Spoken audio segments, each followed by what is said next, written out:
a day.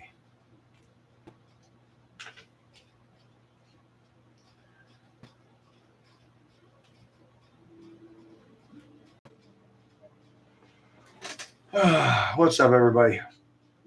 AWire, my man. Thank you for coming through, bro. I always appreciate talking to you because I don't get to do it very often.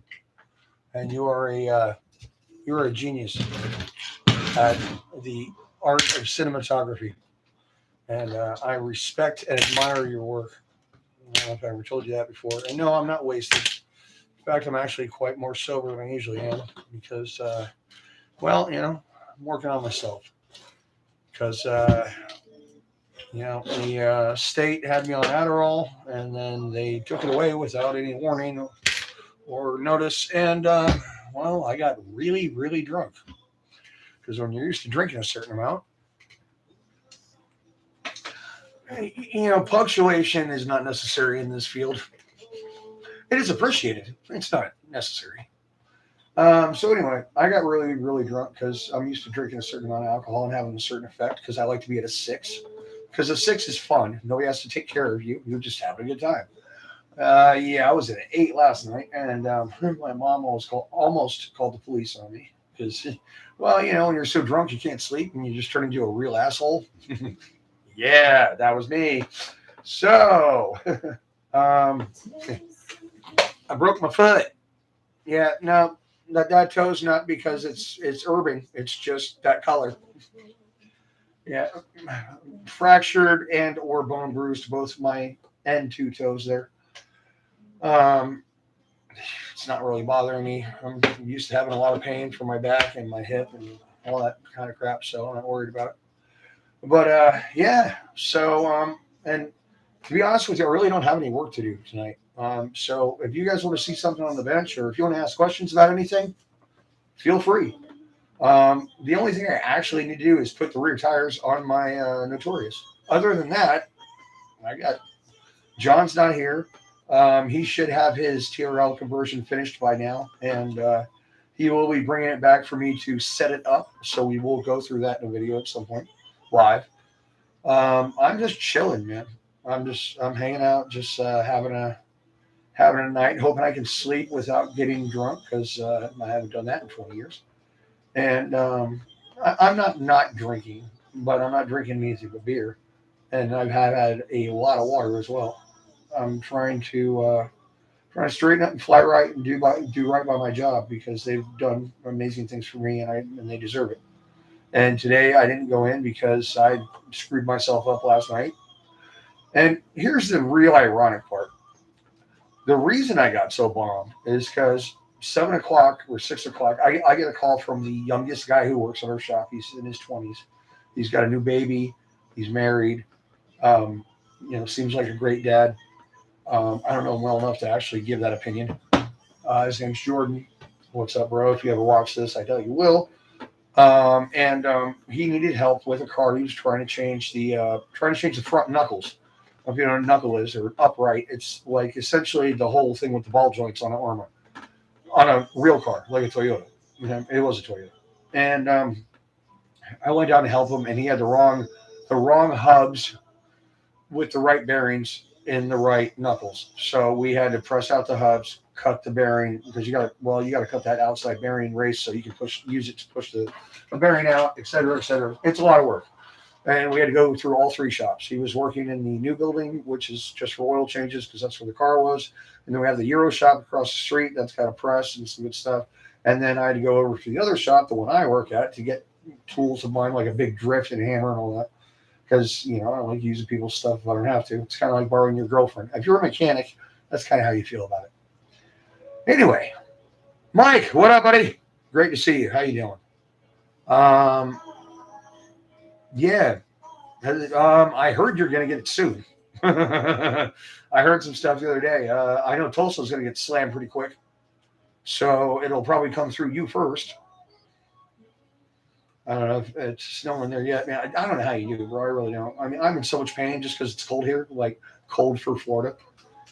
Like it's so much worse. Arthritis is killing me. Everything's locked up. Everything's stiff. Like,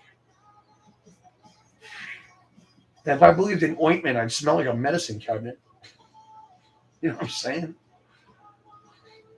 Just saying. So yeah, Mike, I don't know if you're here for that part, and we have some other people here. Welcome. Thank you for stopping by. I'm not doing any work tonight. I don't have anything to work on, really. I need to put the tires in the back of my Notorious. Other than that, I'm just hanging out, answering questions, sharing tips and tricks. Anybody wants to know anything, please ask. Holy crap, burrito in the house! Hey, what's up, my man? I'm glad you could come by, bro. Cheers, homie. I'm glad you could come by. I know it's difficult. I know you have a heavy school schedule. I get it. But I always appreciate your insight and your questions, and I enjoy explaining stuff to you because I know you're using that knowledge and making things happen with it, and that's what I'm here for. Love you, bro. Oh, by the way, in case anybody doesn't know, if you're in England, this is that. This is a peace sign. In England, yeah. Just in case you didn't know, because I learned the hard way when I was there. Yes, I spent 2 years in Europe. Anytime, bro. You're my man. So are you, Mike. So are you, Haywire. Love you guys. Really, I do. You guys have been there, for a minute. Some of you from the beginning. And I appreciate every single person I have on this channel because this channel kind of, you could say saved my life. I'm not going to say that because I've never been homicidal or suicidal. Well, no, I've been homicidal a lot. Suicidal, no. Despite dark tendencies, I have a strong bias to exist. That's a quote from Bad Religion, and I don't remember the name of the song. And in case anybody doesn't know, Bad Religion is not anti-religion, even though their logo would say otherwise. Bad Religion is an idea of a construct. Anything that's a group that you get into that makes you change your mind and do things differently is a bad religion. And that could be school, that could be religion, that could be church, that could be being a police officer in a bad area that has corrupt cops, or anything like that. We just had an officer with the county go to jail for sending naked pictures to a 13-year-old, and it took them 4 days to admit it.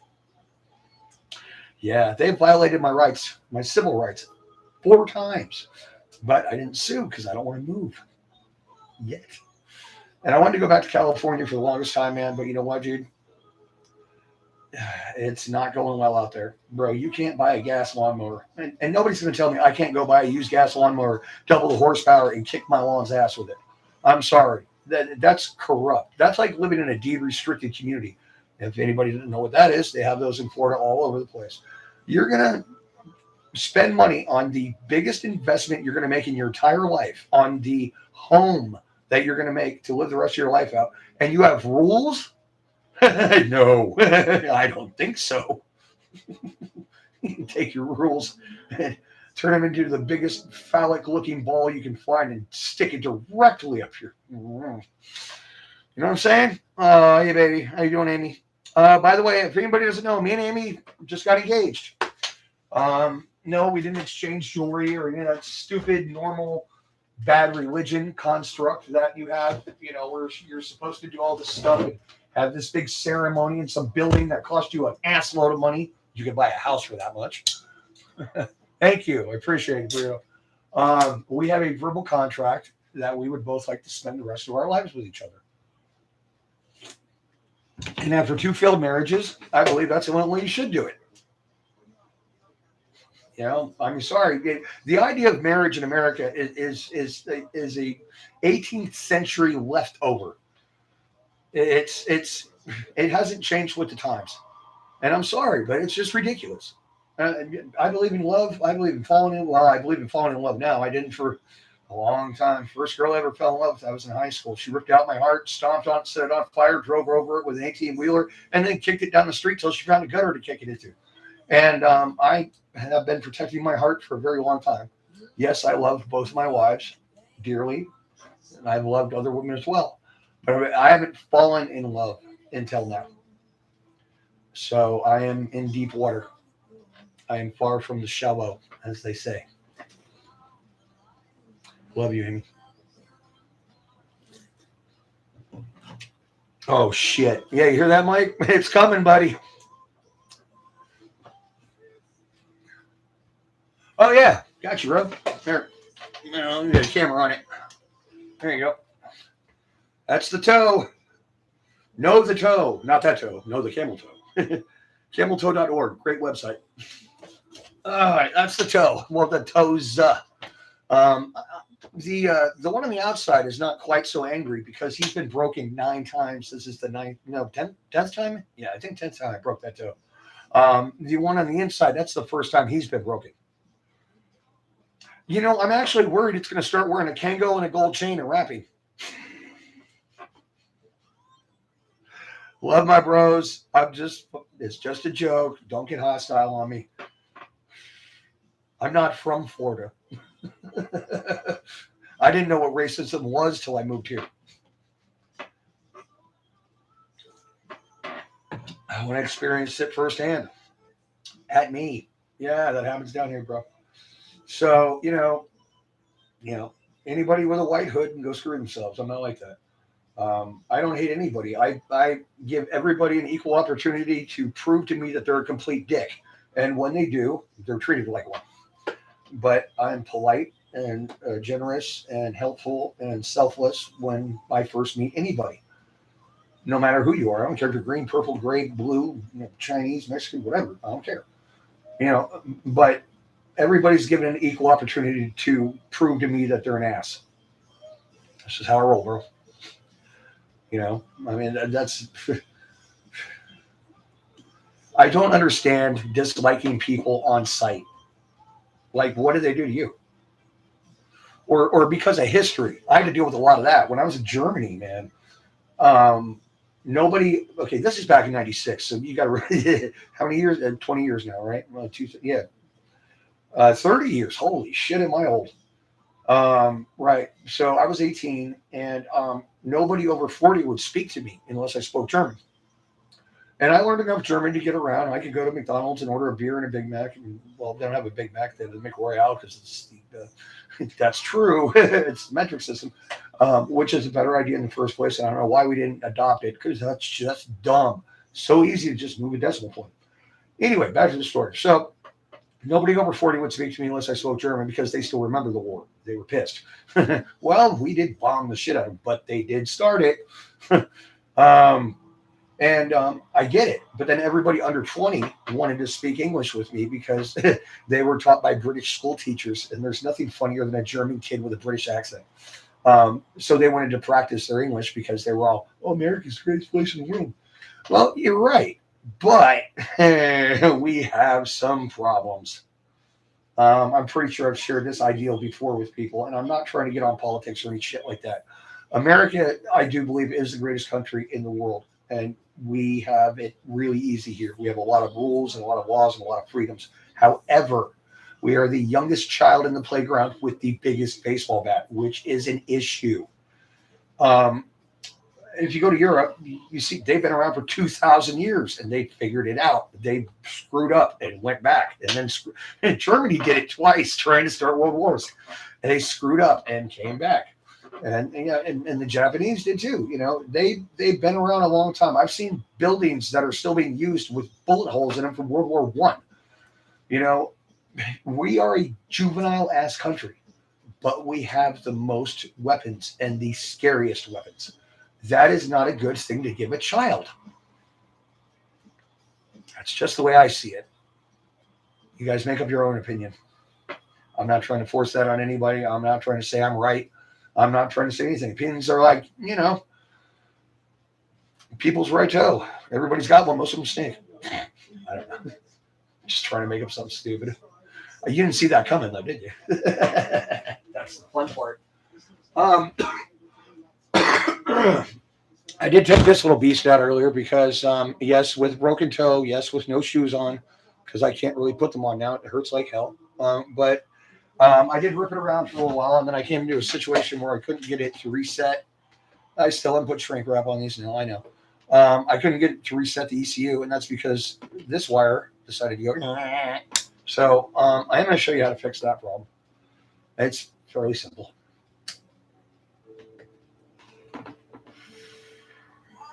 Oh, hell no, I'm not watching. Hey, Dell, I'm sorry, but she's got a angelic voice, and she's a wonderful artist. I don't know if she writes her own stuff, but you, keep your politics out of your business. Nobody wants to know how you feel about anybody. They want to hear your music. So shut up. Bad Religion decades. Yeah, I know I talk about them a lot, and I'm a huge Bad Religion nut, and I've really just got into them hardcore recently because if you read all the lyrics, and I don't care if you like their music or not, I like things that are over 110 beats per minute because just like I like speedy drugs, I need things to be going fast because my brain is very, very messed up, and it needs to be uh, quelled, so to speak. And they're, I mean, the lead singer, they are in their 50s and 60s. The lead singer is a lecturer at Cornell. He teaches human evolution. So yeah, they have some pretty. They don't give you ideas. They don't try to force you to do anything. They don't tell you what to do. They tell you to look at it and think about it, figure it out for yourself. And to me, that's the way everybody should be. Don't take somebody's word for it. Research it on your own. Figure it out for yourself. Develop your own idea. Develop your own opinion. And that's what a bad religion is. Is a bad religion is something that gives you the opinion. That's the construct. Rant over, I hope. I'm terrible, I know. Just saying, bro. Just saying.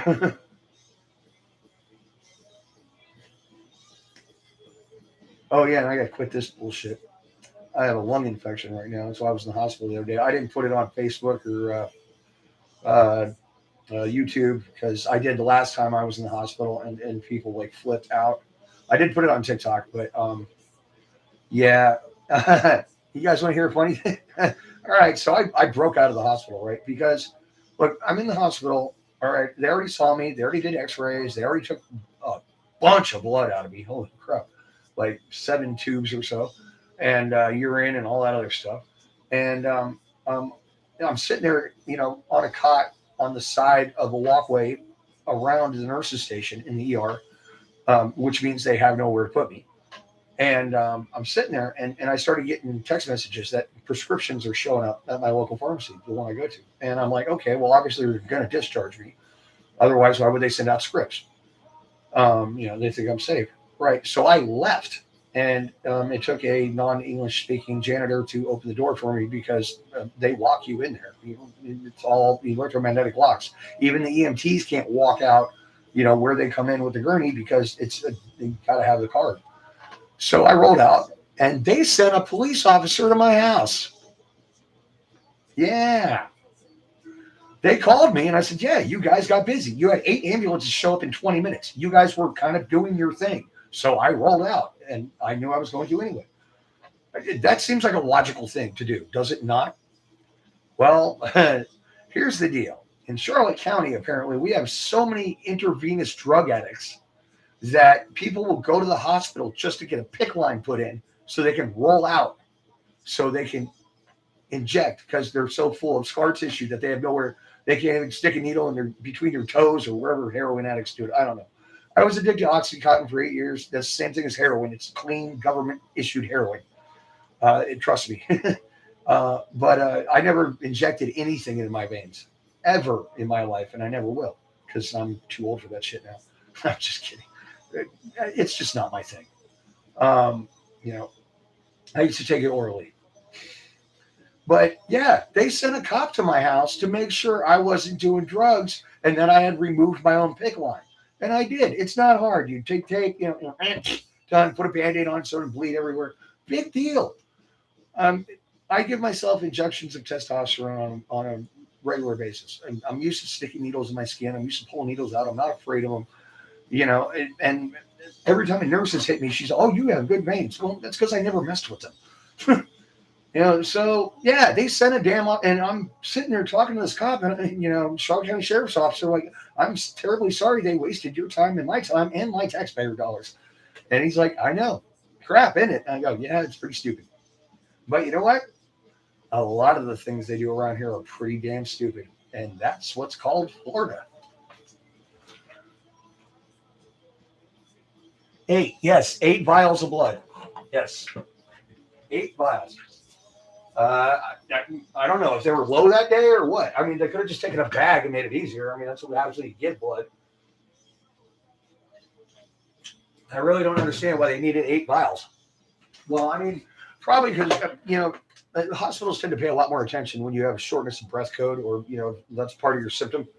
Because we have so many old people down here. This is the home of the newlywed and nearly dead. So the average age is actually around 60. Shortness of breath comes in, they're expecting cardiac arrest or something close to it or a stroke or whatever the hell. Small screwdriver, right? If you got a bullet that keeps getting loose on you, just stick the blade right between 2 notches and just give it a little push, just like that. And that'll tighten that thing right up. It's going to be a bitch to get back in. Don't push it too far. I mean, you'll learn how much pressure to, do it after you do a couple. It's kind of like anything else. You learn it once you do it a couple times. Just like in my world of my career, first time you do a job, you're going to lose your ass. You're not going to make hours. The second time you do it, you should make book time. Third time, you should beat book time because you're going to develop your own tricks and, ways to do it. I mean, hell, I did a job the other day that was, I want to say it was 6.5. I'm not trying to brag by any means. Okay. I'm not the world's greatest mechanic. I'm a decent tech. I've been doing it for 30 years. I'm ASE master for 15, Nissan senior specialist, advanced level ASEs. But what was I doing? I was doing a water temperature sensor on, I want to say it was a GM 3.6, not that Chrysler 3.6, not that evil thing. You're supposed to pull the manifold. You're supposed to pull the whole intake manifold. I didn't see a reason for that. There's a plate right in front of it where I think a pulley mounts to it or something, or it's a line holder or something. You just pull that thing off, pull the water neck out of it, the radiator or the thermostat housing, because I've had to do that anyway because it was also being replaced, and it's right there in the corner. You just I mean, you only got this much room to move, with a gear wrench, so it takes a while, all day long. But at the same time, still saved myself like 4 hours, and you get paid for the job no matter what the job calls for. Sometimes you eat the bear, sometimes the bear rapes you.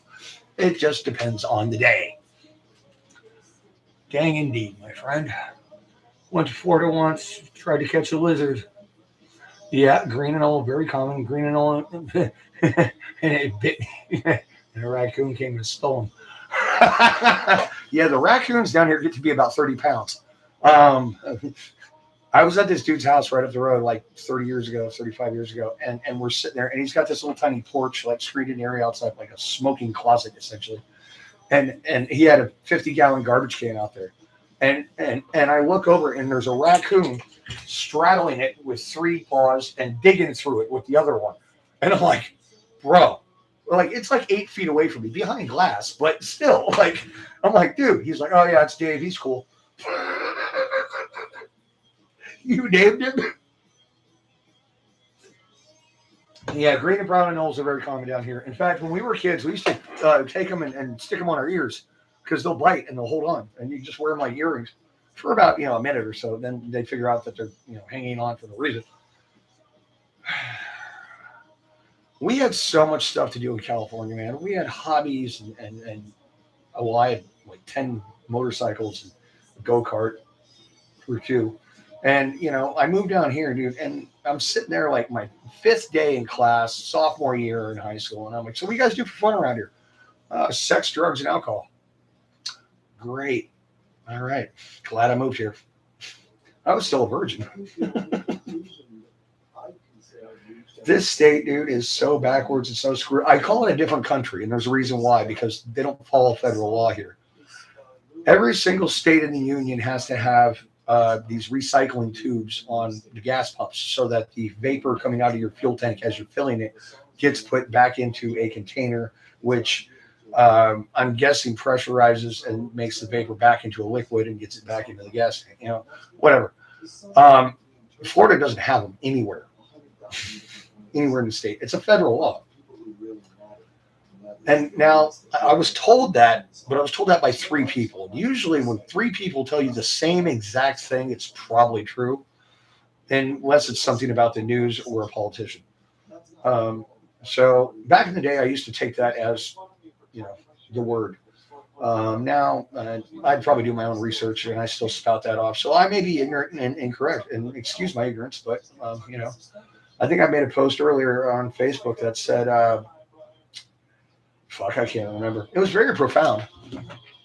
I love when I come up with profound shit to say because it makes me seem smart. What did I say earlier? I said, where's me? I said, being naive is okay as long as life lessons replace your naivety before you piss off too many people by being naive. And yes, that is my own thought. I didn't steal that from anybody. I stole the concept, but I didn't steal the sentence. It's not plagiarism. So there you go. And I've said more profound shit before on YouTube or on Facebook. By the way, my Facebook is Logan G. Gamble, if anybody wants to check that out. There is a Logan Gamble Facebook. There's probably multiple ones. But my old Logan Gamble Facebook that has my picture of me and my dog is not what I use. That is the Facebook I had with my last wife, and I do not go there. So don't friend request it. Logan G. Gamble. Grant is my middle name, and that's what I go by on Facebook. Just to say, because I get notices all the time of all these people sending me stuff and friend requests and stuff on that channel. I gotta get on there and destroy it, but I'm a busy guy, man. I got a lot of shit going on. And when I'm not, this is another reason I left the hospital that day. If I'm not making progress, doing something, working on something, et cetera, or having a good time, then I go insane.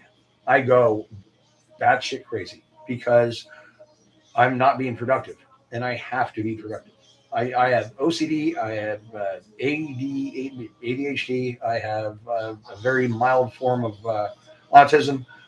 I need to be either having a good time or building something or fixing something or creating something or teaching somebody how to fix something like that. Here's another epiphany I had today. So, a lot of people worry about their own mortality, which I got over that when I was 45. I've lived a hell of a life, and ends tomorrow. Not a lot of people are going to compare to. Well, I mean, a lot of people would compare to my life, but not a lot of people I know. And also, I already have a legacy. I've already done something that people will remember for the rest of their lives, and that's not this YouTube channel.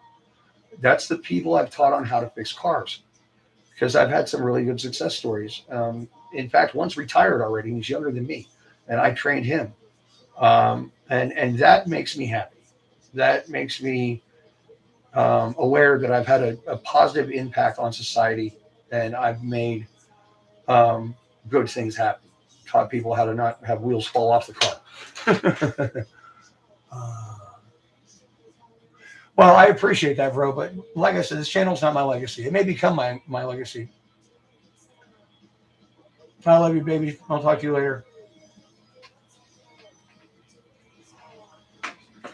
If this becomes my legacy, fine. I better be getting paid if it's going to be my legacy. Monetization is never why I started this. I started this to help people, and because it looked easy.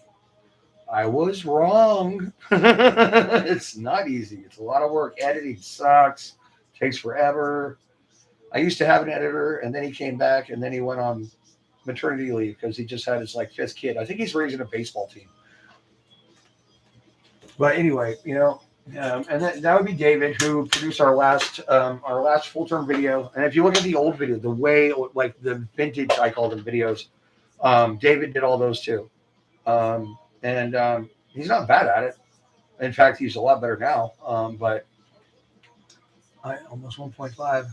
Did I hit 1.5? Huh, cool. I didn't even know I hit 1.5.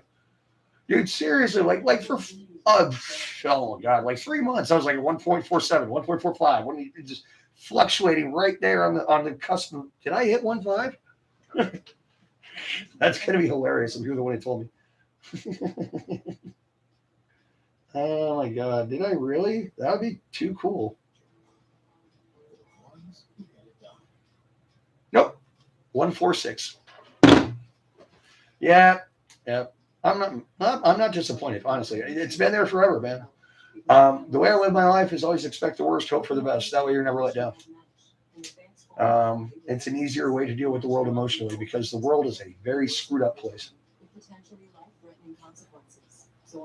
Um, if you're an intelligent and educated person, and you don't have to be educated in the way of the usual education channels. You don't have to go to college or anything like that. You just have to talk to some smart people and make up your own opinions and your own ideas and your own thoughts, not take them off of whatever banner you see when you're driving on the freeway. And you'll realize that sociologically and psychologically, there are a lot of very screwed up people around, and a lot of people who think they know how to manipulate the world because they can manipulate stupid people, kind of like religion. And it's just um,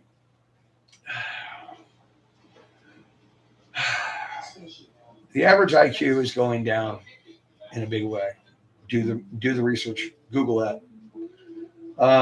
And if you've ever seen the movie Idiocracy, who was written by Mike Judge, who also wrote Beavis and Butthead and King of the Hill, um, and that is a 30-year-old movie. That movie came out, I think, before I graduated high school, and half of it has already come true. Donald Trump has been on WWE multiple times. So, wrestler in the White House, kind of the same thing.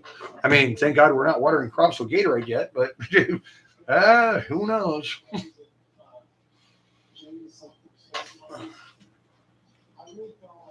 Dude, it's okay, man. I'm not upset about it. Really, I'm not. I agree with you, Awire.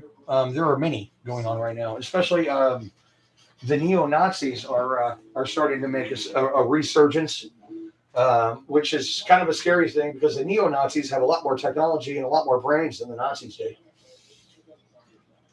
Well, I can't say that. The leaders of the Nazis had a lot of brains, but we stole all those brains and we brought them to America so we could have them design our nuclear weapons and our rockets. Yeah, anybody ever heard of Oppenheimer? Look that shit up. And not the movie. I mean, actually do the research. We stole thousands of scientists from Germany when we won the war, or when that skirmish ended and the war wasn't over. We're still fighting with Japan.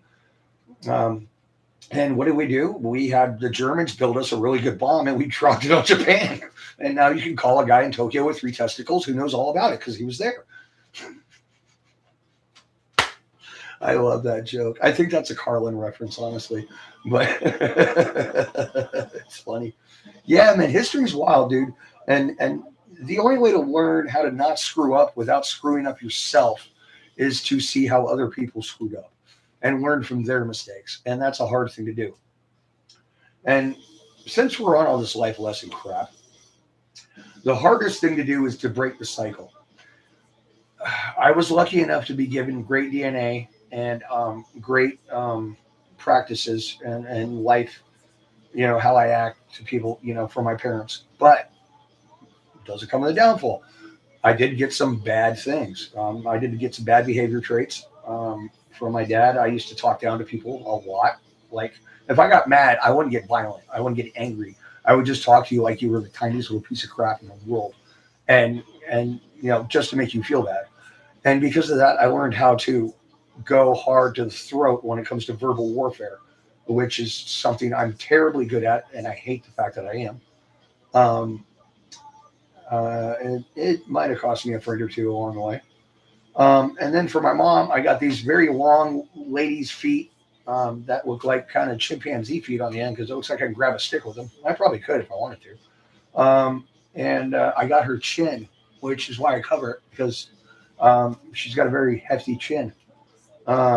But my mom's a sweet lady, and she's 82, and she loves me, and I love her, and I respect her, but she doesn't respect me.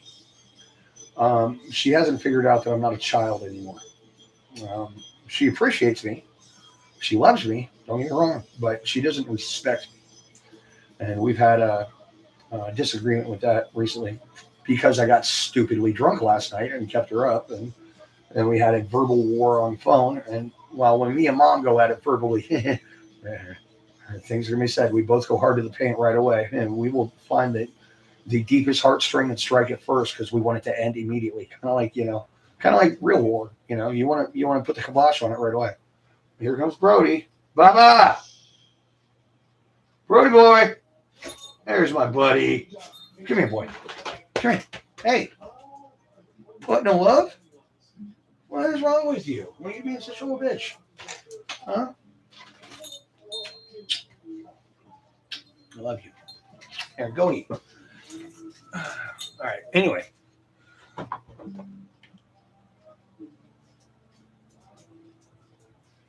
About what exactly, Mike?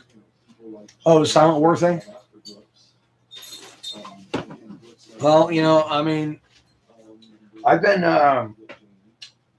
researching it per se, but I've been watching a lot of documentaries about the Cold War because I was in Moscow in St. Petersburg in '96, and dude, they fucked their country up so bad by trying to keep up with us, by building weapons and nothing but weapons, and letting all the infrastructure of the country and everything else just go to shit, and just building weapons. And well, they wanted to make sure they didn't lose. I get it, because you got to put your prick out there and go, whose dick is bigger, and wave it around, and big macho preening bullshit. If some people get over their fucking egos, the world will be a lot better place, especially presidents. I'd be like Bush. Oh wait, there's people in the desert that have bigger dicks than me. Bomb them. Wait, they have oil? Bomb them twice. I mean, and I'm not saying that's why it happened. I'm not trying to start a conspiracy about the goddamn Iraq incursion, whatever you want to call it. And then, of course, Vietnam was just bullshit. That's just us being American and going, we're not going to let anybody take over a country because that's our goddamn job. Get over yourselves. Get over yourselves.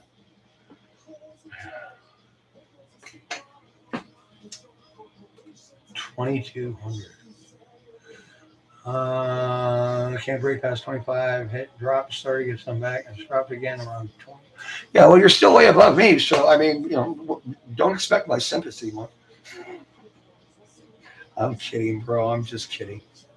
Yeah, I wish I wish for somebody to unsubscribe, they had to leave a reason. Because I'd really like to know. I really would. Not that I'm saying I'm going to change anything, but it'd be nice to know, I mean, when you like, okay, so I had this relative. Watch hours. My God, I was like 800. I don't know what. Yeah, I do. Well, that's the only thing I need to be monetized is watch hours, and I don't have it. And I don't care. If you want to watch it, do it. If you don't, I don't care. Who am I to tell you what you should watch and what you shouldn't watch? If you're interested in my content and you want to hear what I have to say, that's great. And I mean, we're talking all kinds of stupid shit that has nothing to do with RC cars right now because you guys aren't asking any questions.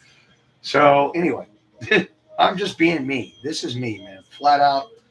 And okay, so I had this relative in Pennsylvania, where my mom's from. She's from York, and she was elderly.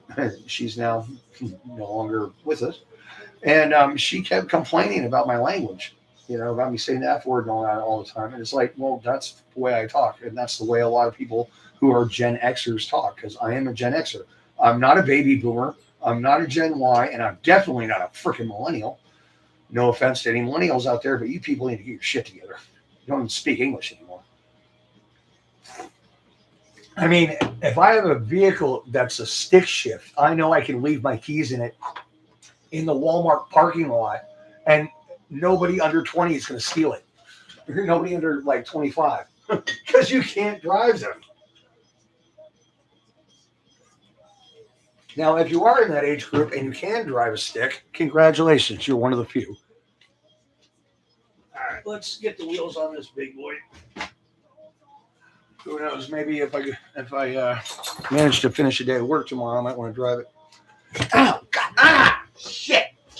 Oh, that hurt. Sorry about the noise. If it blew out your speakers, don't bill me.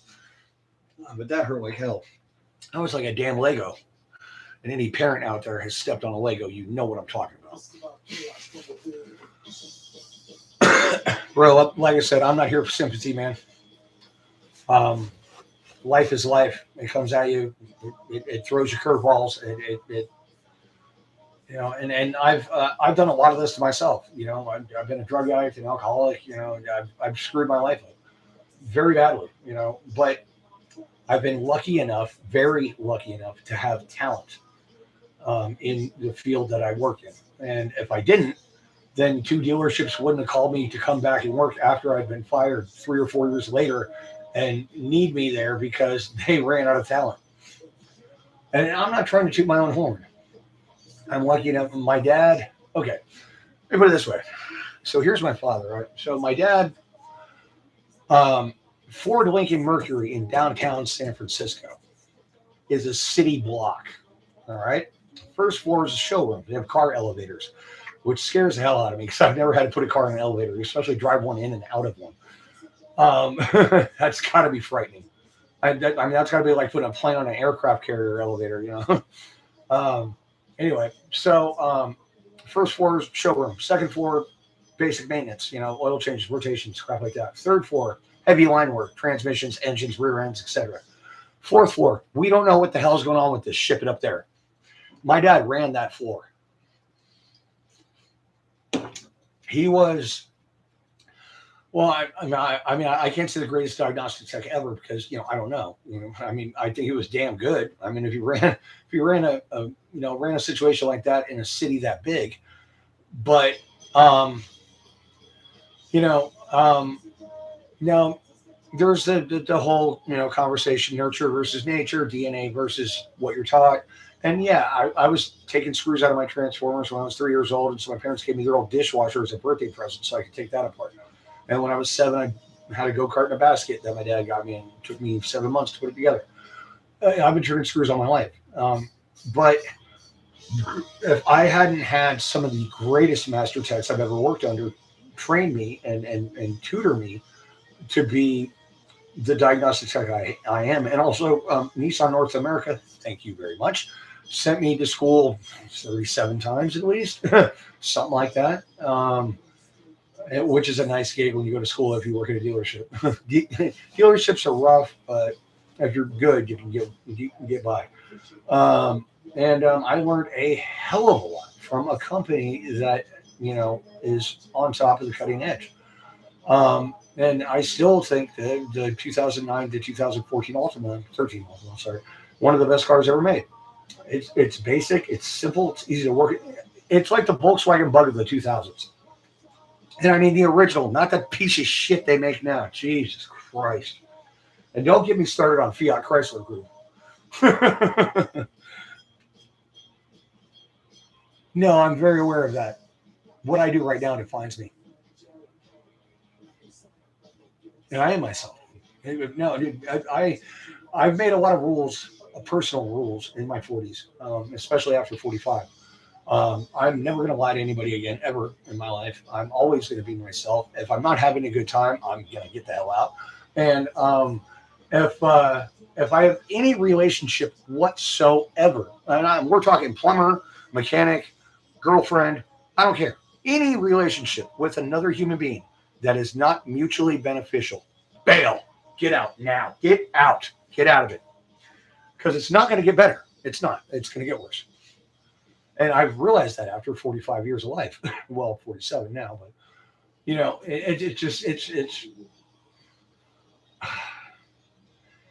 it's so amazing how when you're a young person, you think like old people don't know anything, like they don't understand how your life works, because they don't, because your life is completely different because you're growing up in a different era, but you don't understand when you're a young person how much knowledge they have that is important to your personal growth.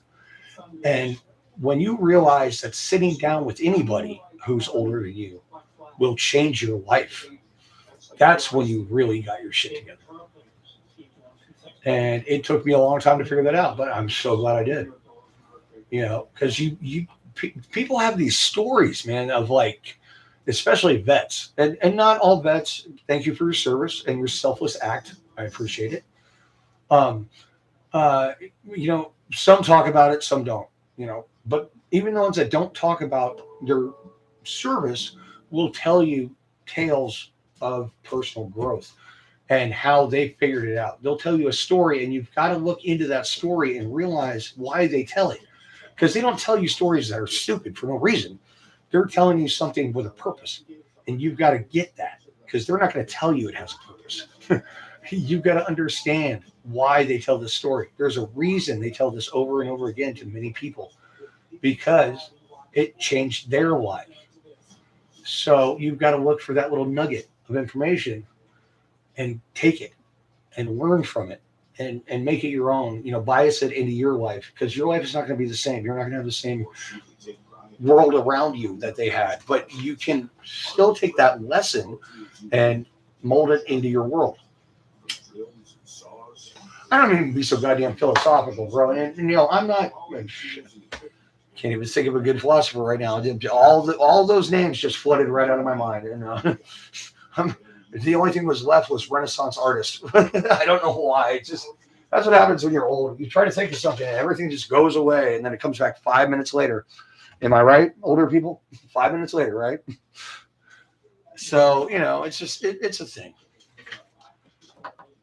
But trying to enrich people's lives by anything I can give them, training, stories, anything like that. I'm not trying to force anything on anybody. If you want to listen, listen. If you don't, fuck off. Whatever you want to do. I don't care. But if I can help people and I can make the world a better place, then I think that's doing a good thing. And I don't have anything left to give to this world. I mean, look at me. I look like hell. I used to be semi-attractive. I had hair down to my shoulders. I had locks. I was like a thoroughbred with a mane. But, and also, being 6'3" kind of helps, being athletic kind of helps. I played hockey for 13 years. I was a semi-pro rollerblader for 13, 14 years. I was a really bad skateboarder for like 4 years. BMX racing for 7, motocross racing for 10, and it's destroyed my body. So is my job, but I learned a lot. And all that information in my head is all I have left to give. Well, that, and if you're female, Amy knows. There's a lot of technique I learned as well over the years. I'm not trying to say I'm well endowed or anything like that. Trust me. No. No. You ever seen 2 inches go 200 miles an hour? I'm just kidding. That was a quote by Logan Brown, by the way, who works in the bay next to me at work. I'm just a dude who's been around the block a couple times and knows some shit and has made some mistakes and learned from them. And I'm trying to help other people enjoy their lives. Because I had a period of time where I didn't think of suicide, but I started to understand why people get to that point. Like I said, despite darker tendencies, I still have a strong bias to exist. But I understood it. I started to see how people could get to that point of helplessness and despair and think that their life is never going to get better and just hopelessness. I got it. I see. I'll never empathize with it. And that's the right terminology. But, so if I can help people live a better life or enjoy their RC hobby more or, have a better time with their wife, or have a better relationship because they learn how to communicate properly, because that's really the biggest problem with any relationship, then great. And I'm not trying to be your therapist, your preacher, your pastor, your whatever. I'm just trying to be your buddy. Because I don't have a lot of friends. I can count my close friends on one hand. Now, if you want to talk about being in the South and trying to count the acquaintances I have, I would have to take off my shoes and my pants, and I'd still be out of numbers. That was an old ass joke. Friggin', how do you know when you're in the South and you can't count past 10 with the shoes on, can't count past 20 with the pants on? Old ass joke. I think it was on a poster or some shit. Oh, speaking of which, if anybody out there knows anybody who makes shirts, and I don't care if you take this idea and run with it, I'm not trying to patent it or copyright it. If you can make a shirt that says, if I can see your nipples on the front, and says, thanks for sharing on the back. And I did think of that. But it needs to be a t-shirt, and I don't have the money to put that into fruition right now.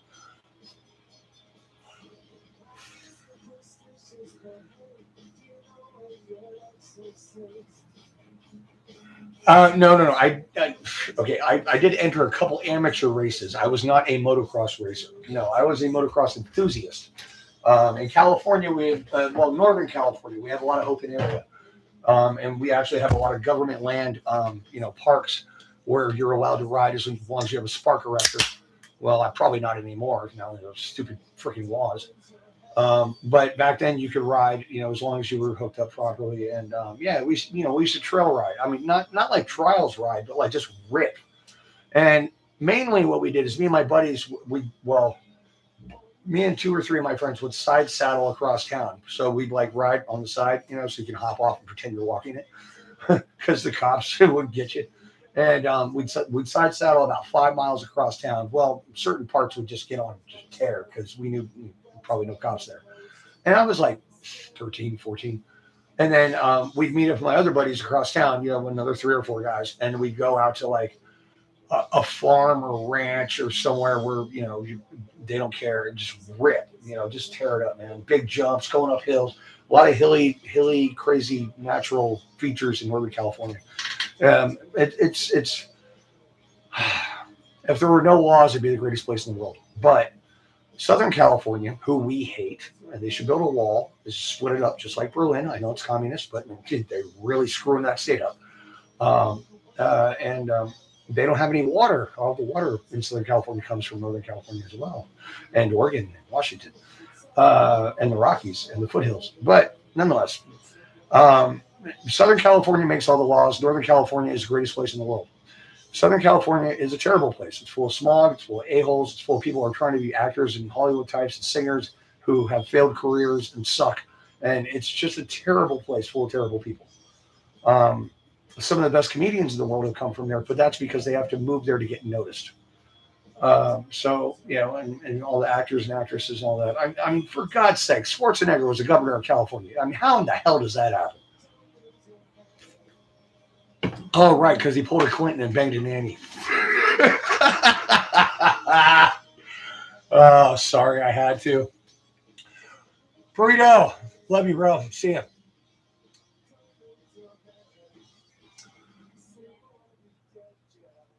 Yeah, no, I was not a pro, dude. Friggin', I had a sweet outfit. Don't get me wrong, dude. I had a full set of Fox gear.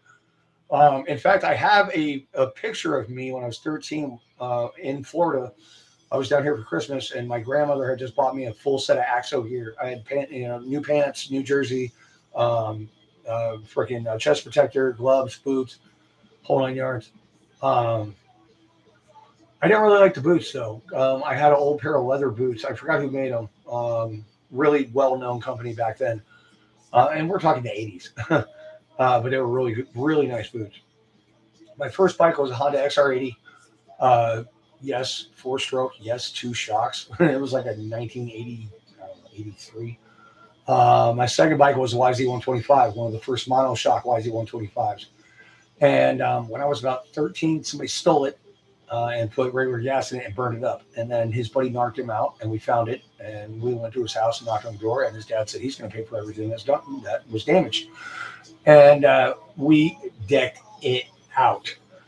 Weisco piston, high compression, had the head milled, the cylinder replated, had Boyson power reeds put in, FMF pipe. you name it. We hooked it up. I broke 3 kickstands in a month, or not kickstands, kickstarts, because it was so. Dude, that thing was a beast, dude. I'm seriously like I had ridden a CR 500 at that point in my life, and I only weighed 120 pounds. But a CR 500 is a nasty machine, especially the late 80s versions. I'd ridden like an 87 or something like that, and yeah, I never cracked it more than half throttle ever. It would have killed me. But that 125 was, well, it was probably like a 130 at the point, but I mean, we didn't stroke it, we just boarded it, I think 30 over, half a mil, yeah, 30 over. So, that thing was just, I don't know what the compression went up to, and I don't even know what compression ratios are supposed to be in 2 cycles because I've never built one, except for RC car engines. Well, they're 2-cycle diesels technically, but it was bad. And my parents were like, well, you got to sell all your stuff, and we're moving to Florida. And I sold all my stuff, and we moved to Florida. They said, we'll get you all new stuff when we get to Florida. And they got me a PUCH, I guess it's pronounced puck, moped. I almost went Menendez on those people. I'm dead serious. I had 2 Yamaha YSR 50s, one with a YZ120 or YZ80 motor in it.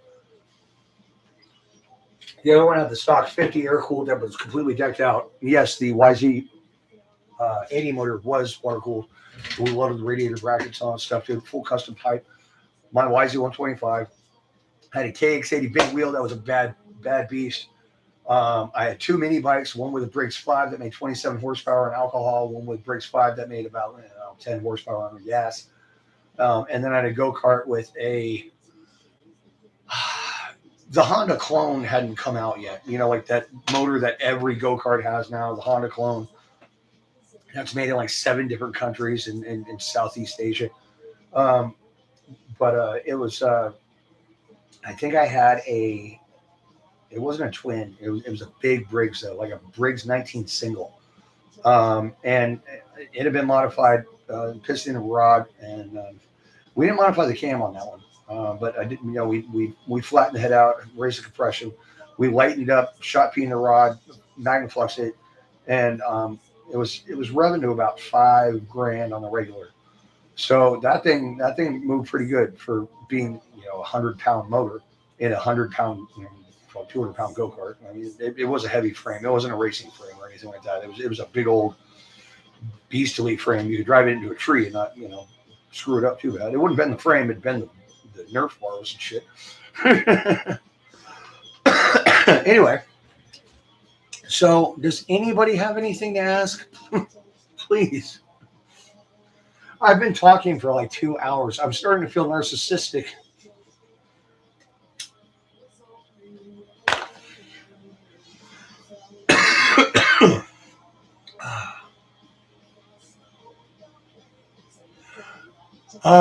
Yeah. What is up with that Mini Creighton? I haven't. I saw a blurb on it. I saw that what's his name had it on his channel. The other dude that's here in Florida.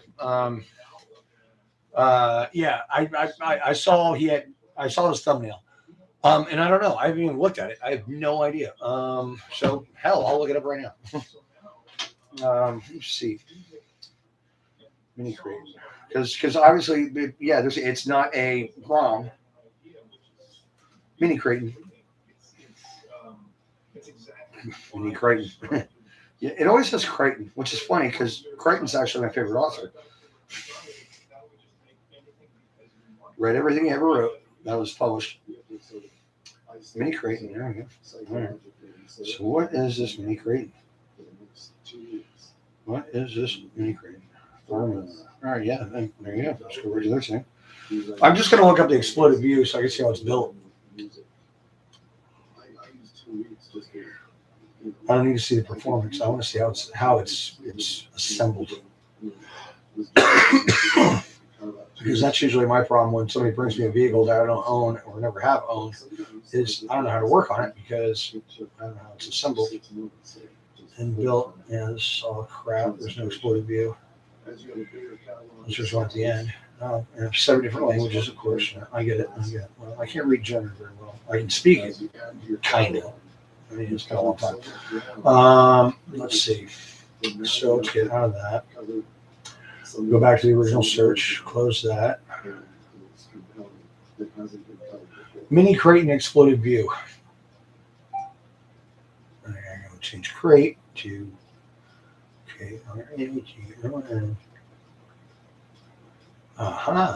Now we have what I want. Okay, so we got normal style, like 6S hubs.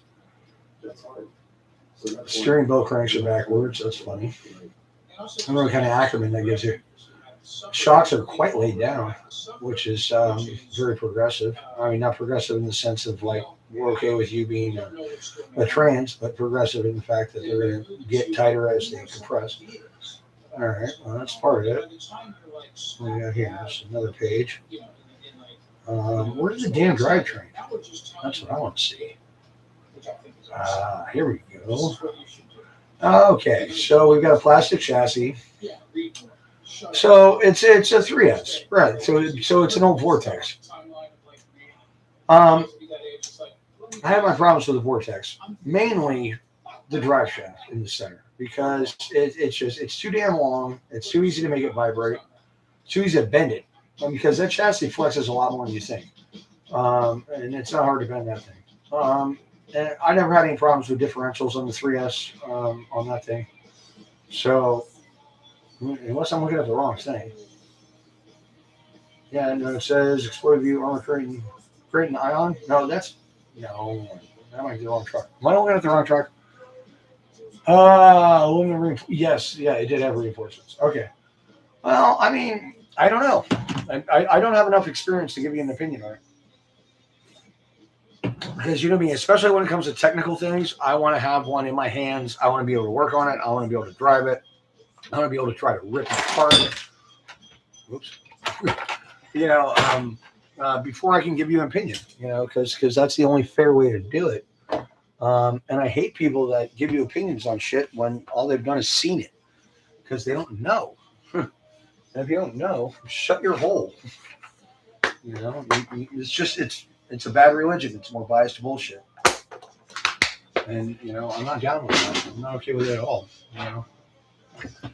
Once you've experienced something, yeah, you are qualified to give an opinion on it. But before that, I need to put a front arm on this thing. I forgot about that. Shit. I was wondering why those are sitting out. Because I don't have any more. I don't want to work on shit. Fuck it. I don't feel like doing it. I'll just sit here and hang out with you guys. But a lot of people have been asking about the GT. I don't know why, but a lot of people are like, hey, we want videos on the GT. Well, why? I mean, what videos do you want? I start it, I drive it, I run the fuel out of it, I put a little two-stroke in the, little two-cycle engine in it, and two-cycle oil in the motor so it doesn't corrode, and I hang it up. I had to change the back wheels because I kept pulling the tires off these three-piece stockers. It's stock. It's a stock re-release 1981.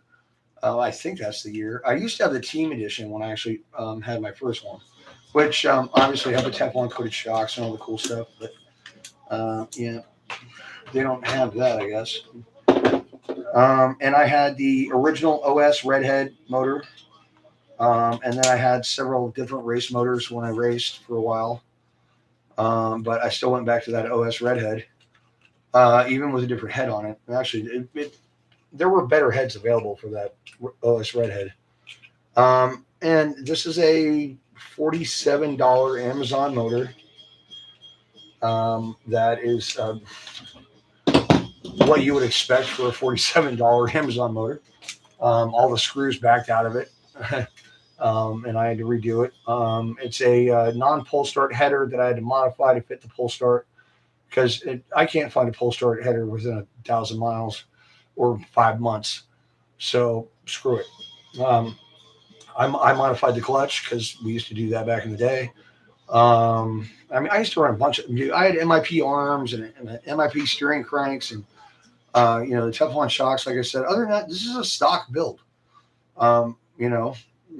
well, yes, I did rebuild the motor and I did modify it a little, but I mean, you can't do a whole lot with a 3-port. I mean, it's kind of crap. Really, all I did was go in and smooth everything out and, just make everything flow. Sharpen the crank window, sharpen the crank exit. Well, actually, more, ported the crank exit, ported the cylinder. Ported the cylinder. I didn't change the timing at all. I didn't change the height of the ports. I massively opened the exhaust port on the header itself. And that's it. I mean, it's just here it is.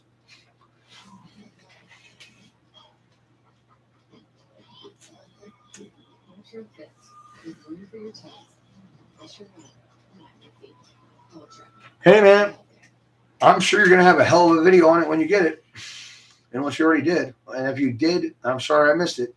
But I'm kind of dealing with the toe issue. And the fact that, I thought I was getting fired yesterday.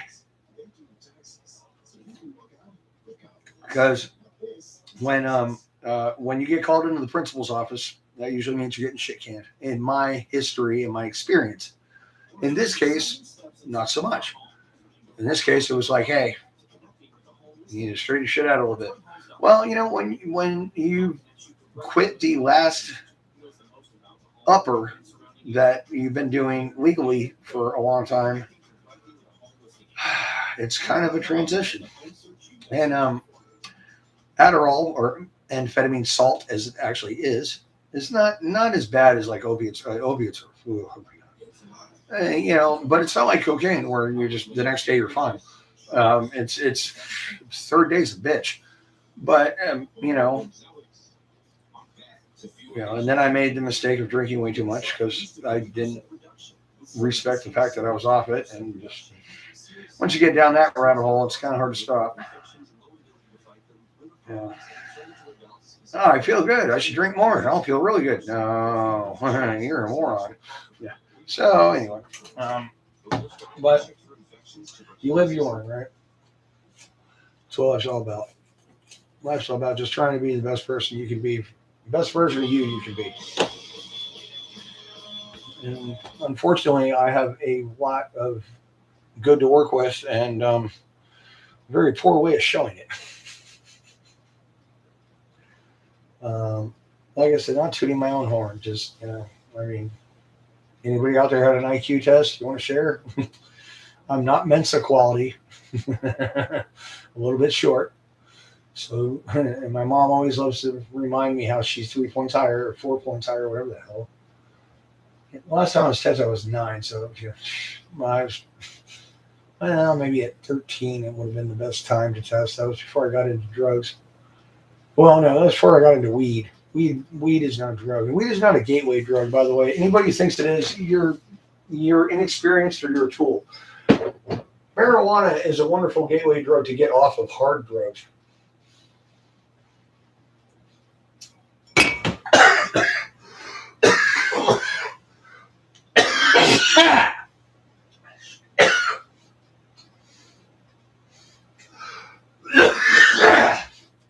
Fuck.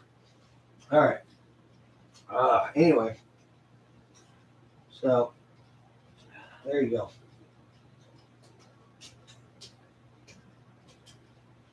Anybody got any questions about suspension or differentials or chassis geometry or chassis physics or anything like that?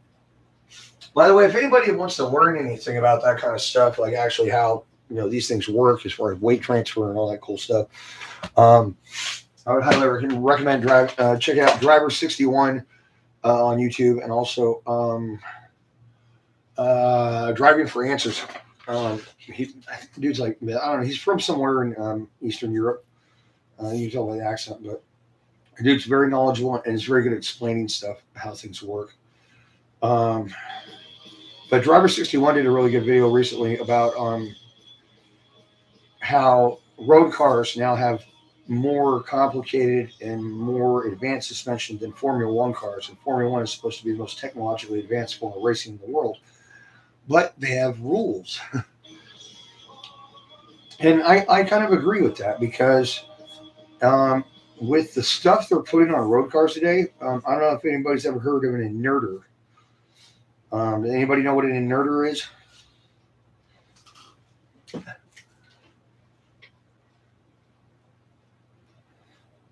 I'll wait 30 seconds it takes to do it. Anyway, an inverter was a device that was developed in the 90s, Formula One, and it was banned as soon as the FIA, the governing body of Formula One, figured out what it was and how it worked, because it was an unfair advantage, which I get, because nobody else had the money to develop it and have anything to do with that season, and that's how Fernando Alonso won 2 championships,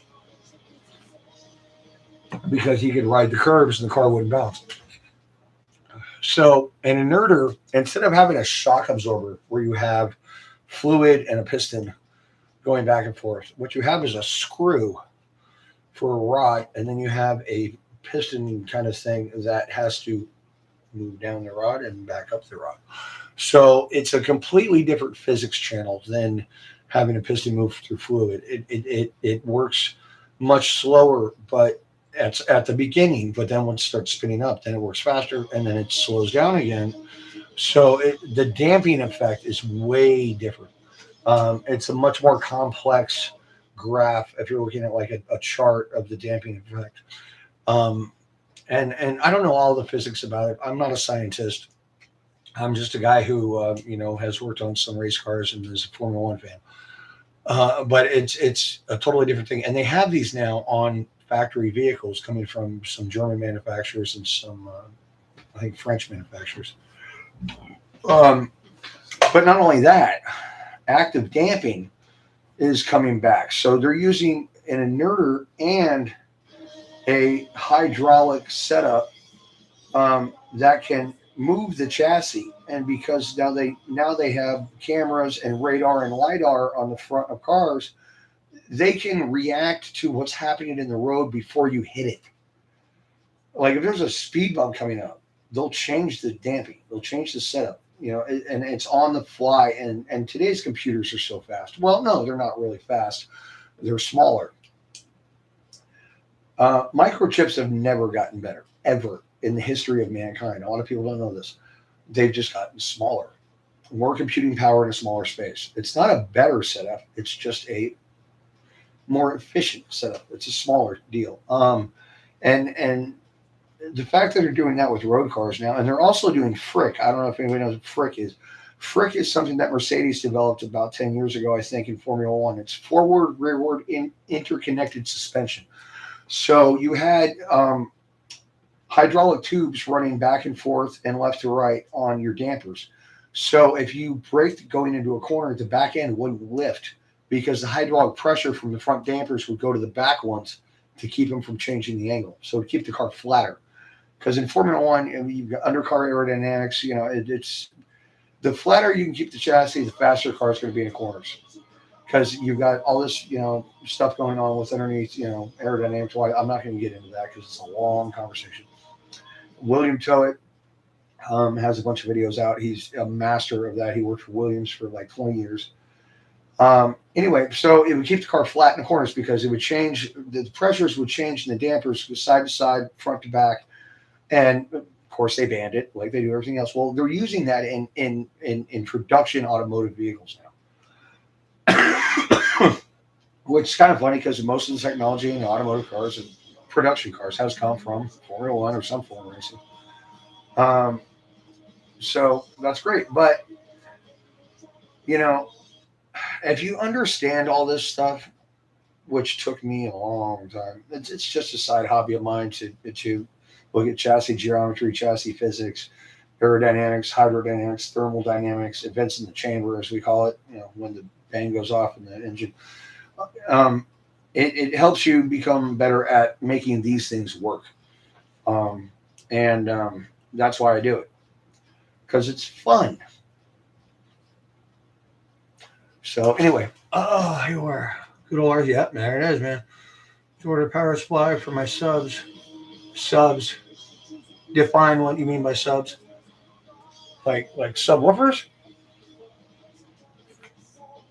Like an amp? What are you talking about there,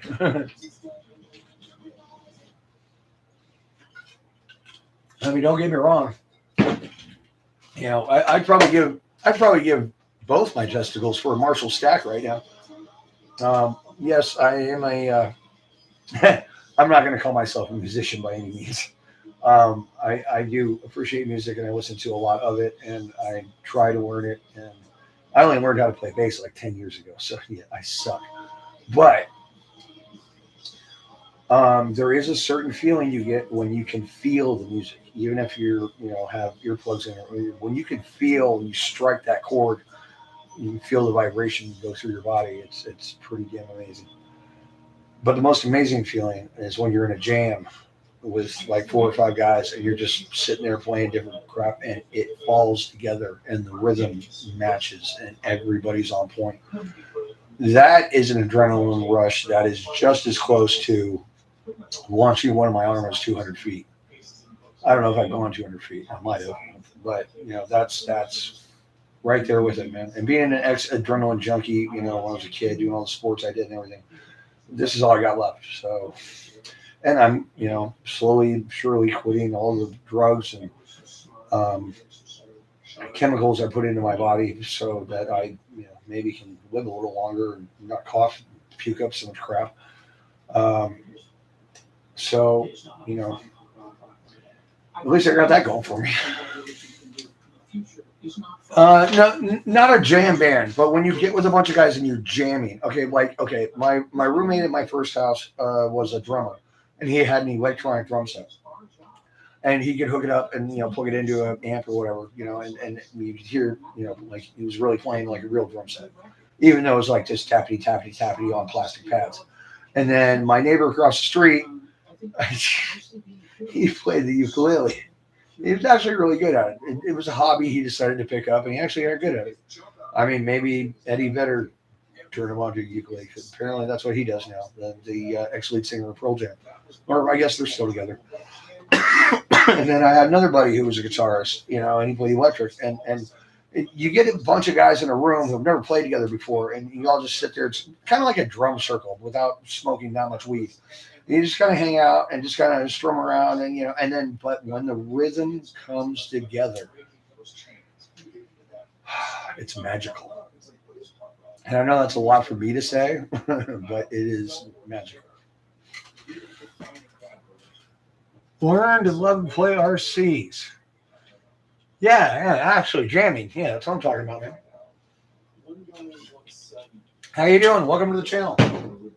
I haven't been doing any work tonight. I'm just sitting here hanging out with my boys and, shooting shit. If you got any questions about anything, if you want to see any cars under the camera, let me know. I've got a broken foot. Well, broken toes. Well, I've had a broken foot, but now I've got some broken toes as well.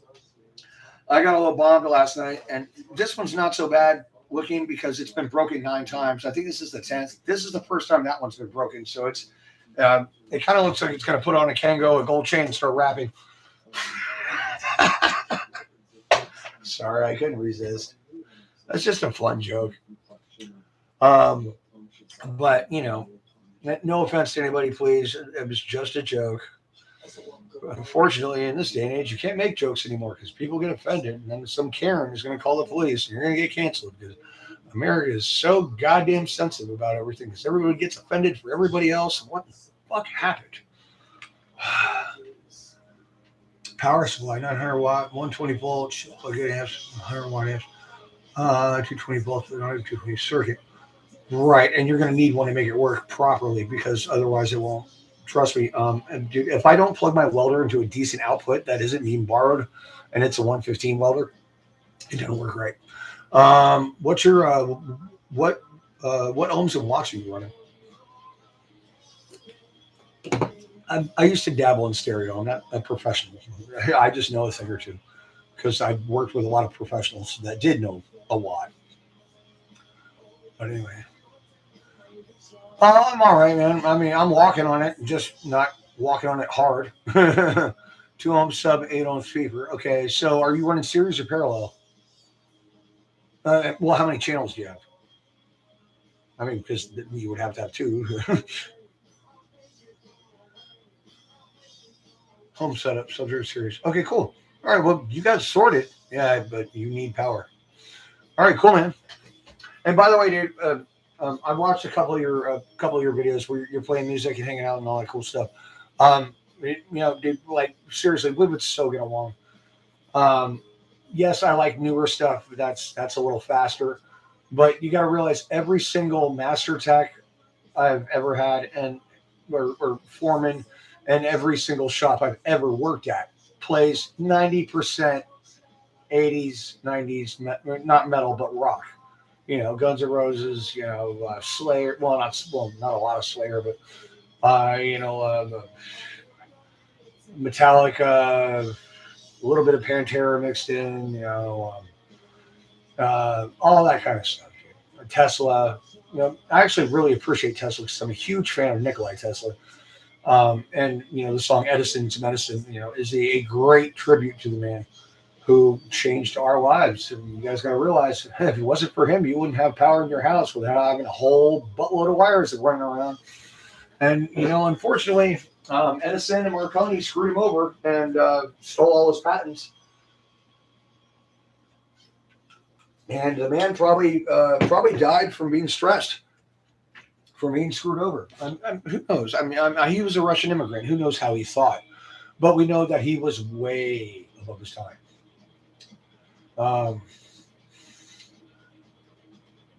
The radio that was used to broadcast the first signal from Paris to New York used 9 of Tesla's patents. 9. And he was not credited for anything. And that's the kind of dick that Edison was. His house is like an hour south of me. Like the Edison estate where he invented and tinkered in the summertime or wintertime when it was not oppressive to be here. And he's, a hero. And he made his legacy on the backs of his interns and other people. And if you look it up, Google that shit. It's I'm being honest, and it's just terrible because great inventors are hard to come by. That should be for sure. 2.5 T Max growing up, and then even have raw power, dude. When did all the gas motors like get huge? Like I used to race a 0.12 and a 0.15, and my 0.15 was nasty. Like it was a Serpent Impact. It was a bigger car than this. It was a 4-wheel drive freaking monster. And these only had like 0.12s, and now everything's 0.15, 0.2, everything's massive now. When did that happen? Makes sense, Haywire. Makes sense. Bigger trucks, bigger motors, a lot of power with an inefficient drivetrain because it's a basher. The drivetrain is built to survive, not to be efficient. It's like a race car. See, when it comes to chassis dynamics and handling, a lot of people don't realize that there is such a huge difference between a race car and a basher. Except for the fact that ARRMA decided to use a tried and true race car design when they built this. You can't tell me this isn't laid out like an old Mugen or Caucho 8-scale racing buggy. You can't tell me that. Like from the 80s. It's almost identical. It's a tried and true, proven engineering perfected design. They just beefed it up a bit. And great. Oh, fuck, I didn't put a screw in that thing. Yeah, Jesus Christ. All right, so this thing still needs more work. I should probably take the tires off it so I know it needs more work. So I can remember that. Because, I'm old and I remember shit. Because that's what happens when you get old. Especially when you've got so much. I've forgotten more about cars than most people will ever know. So, there's that whole thing.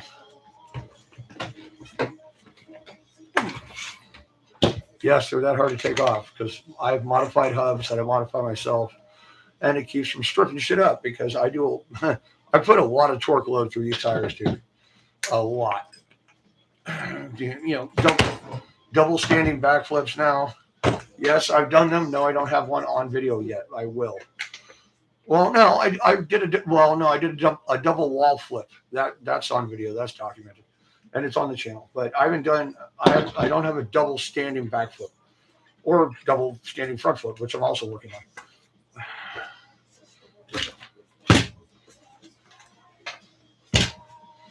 Car stand by Canadian RC96. Thank you. Also, my bumper skids on my wing and my bumper, which is really just spacing to help me grind, to do the standing and the, that fun stuff. But that is my notorious, or as I call it, my stunt truck. If anyone wants to know anything about it, ask. I have nothing to hide. I will give you the recipe to build the exact same car if you want. I don't care. Because I'm not the best driver in the world. I realized a long time ago, probably when I was about 26, 27, my best work is on the other side of the pit wall.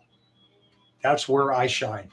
I'm not a driver. I mean, I can pedal a car better than most people, even a race car. I'm not going to say I can break weight with the best of them, but I can go pretty deep.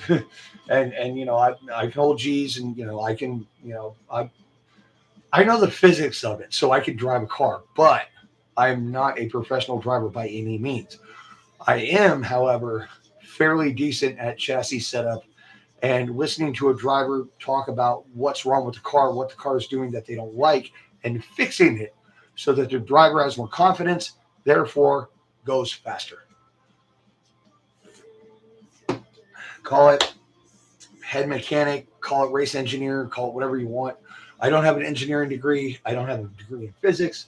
I don't even have a degree from college. I'm four credits short of an associate's degree, which is a 2-year degree in America.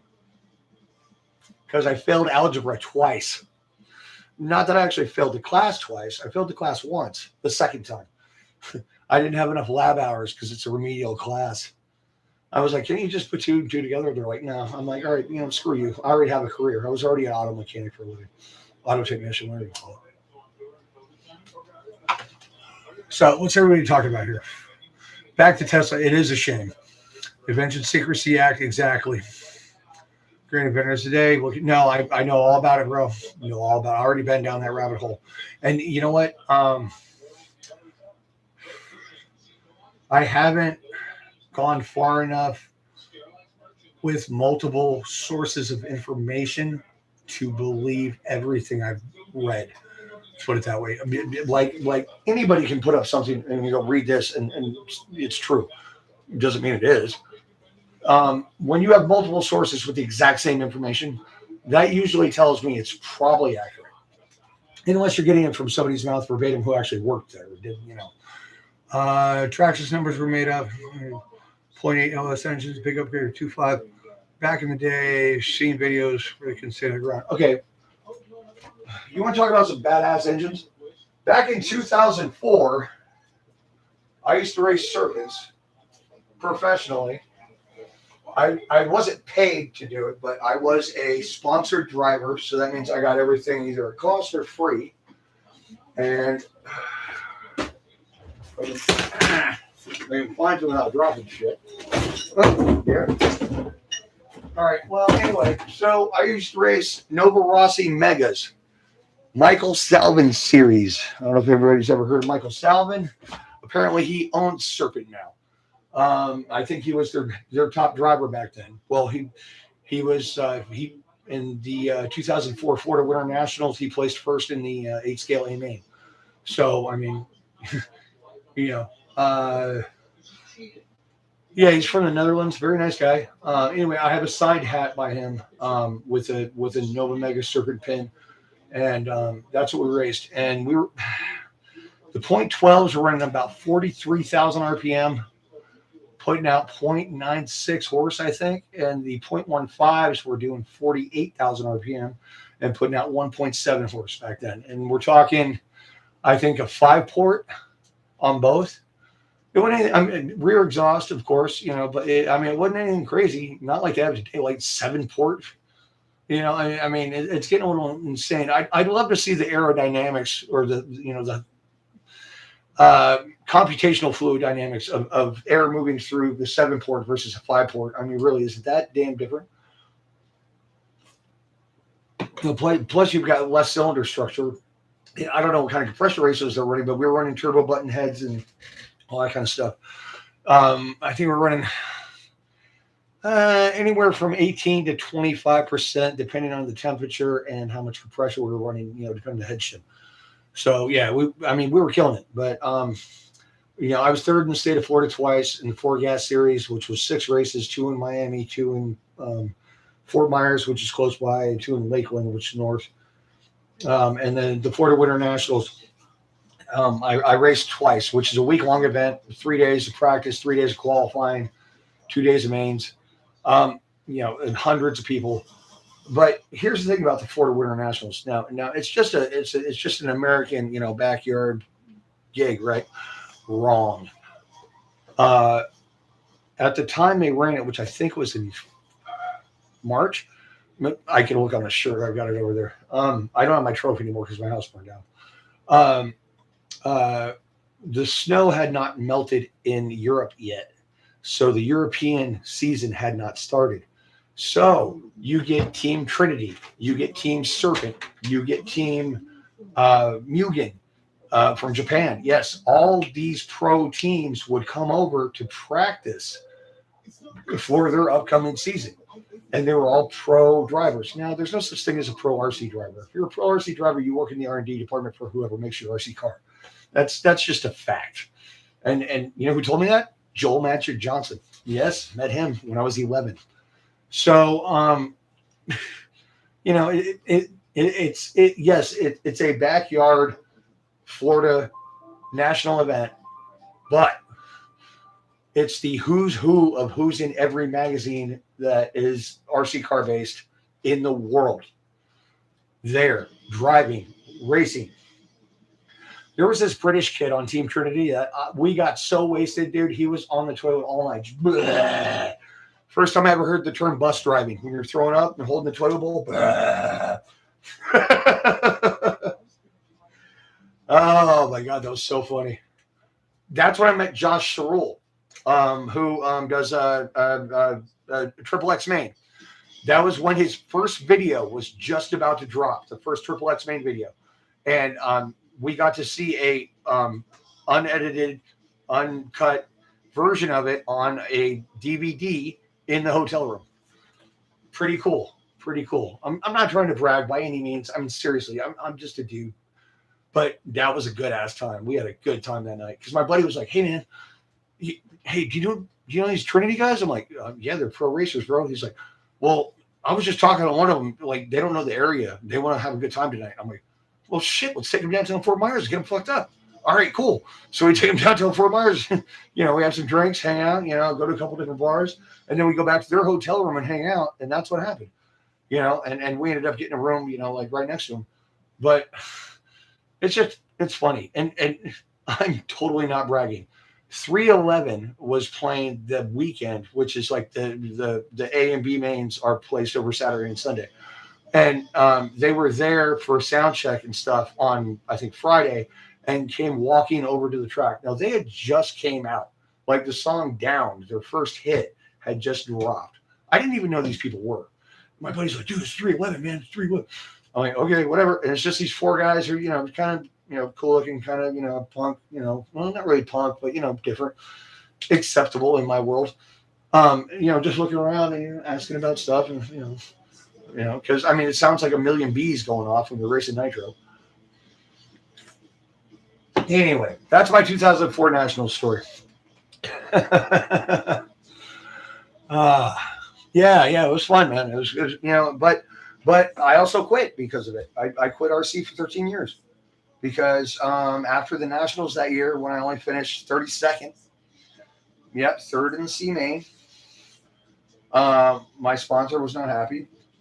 And then my sponsor decided to take his hobby shop back to, I don't know, Massachusetts or someplace up north. I don't know, whatever.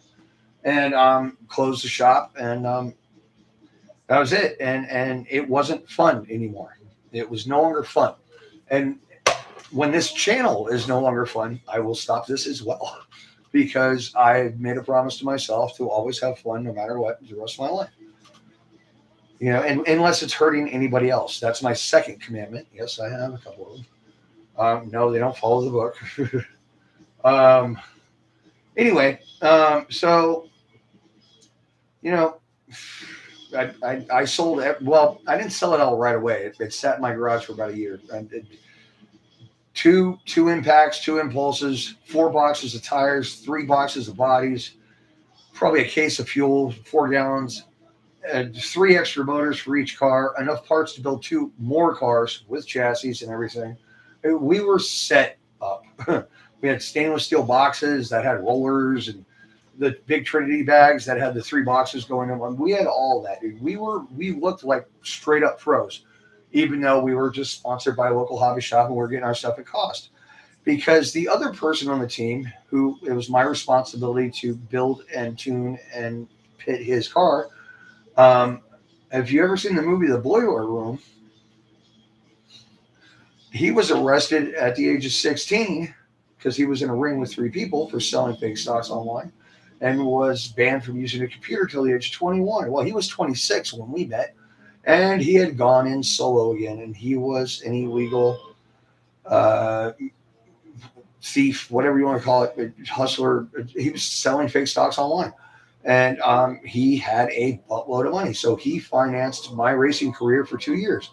And do I feel bad about it? Yes, because it was coming off of the backs of hardworking people.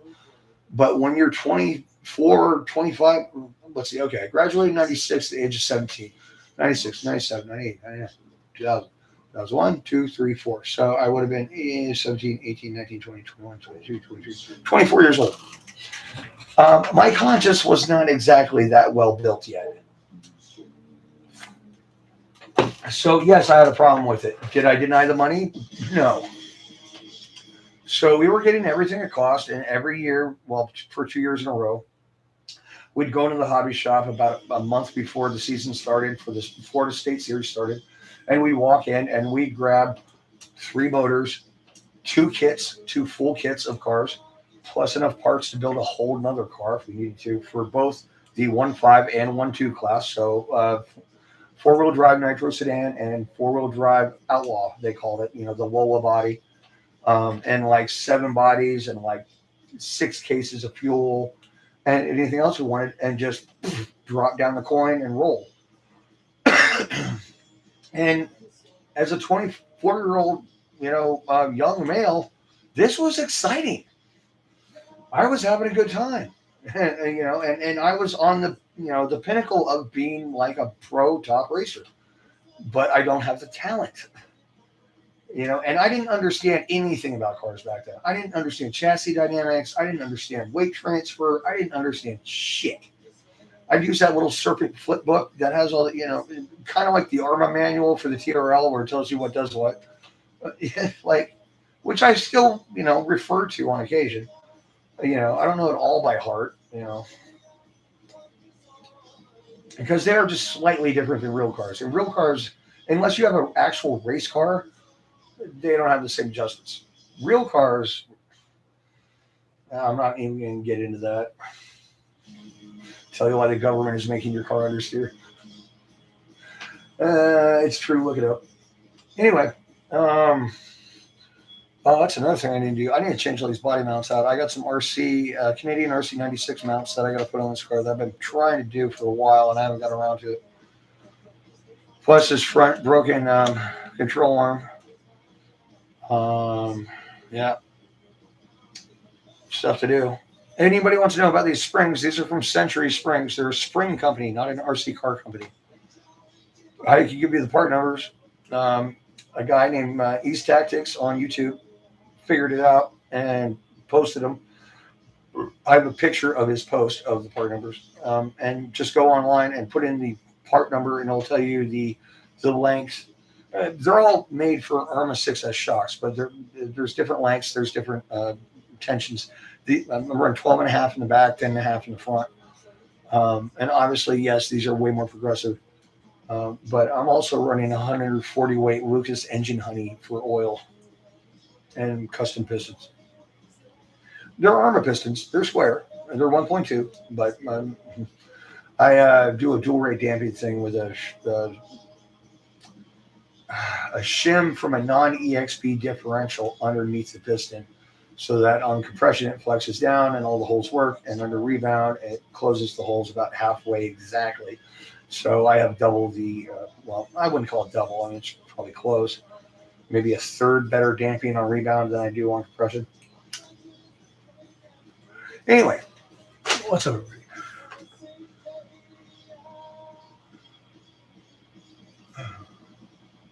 Yes, it was on road circuit racing. I almost got back into it because there's a track now out in Arcadia, which is like probably a half hour away from here. That's like super badass, like super smooth, super slick. And they VHT track bite it. Everybody's racing nitro with foam rubber out there, just like we used to back in the day. Unfortunately, the track in Fort Myers has closed a long time ago. I'll show you this shirt. It's got the track layout on it.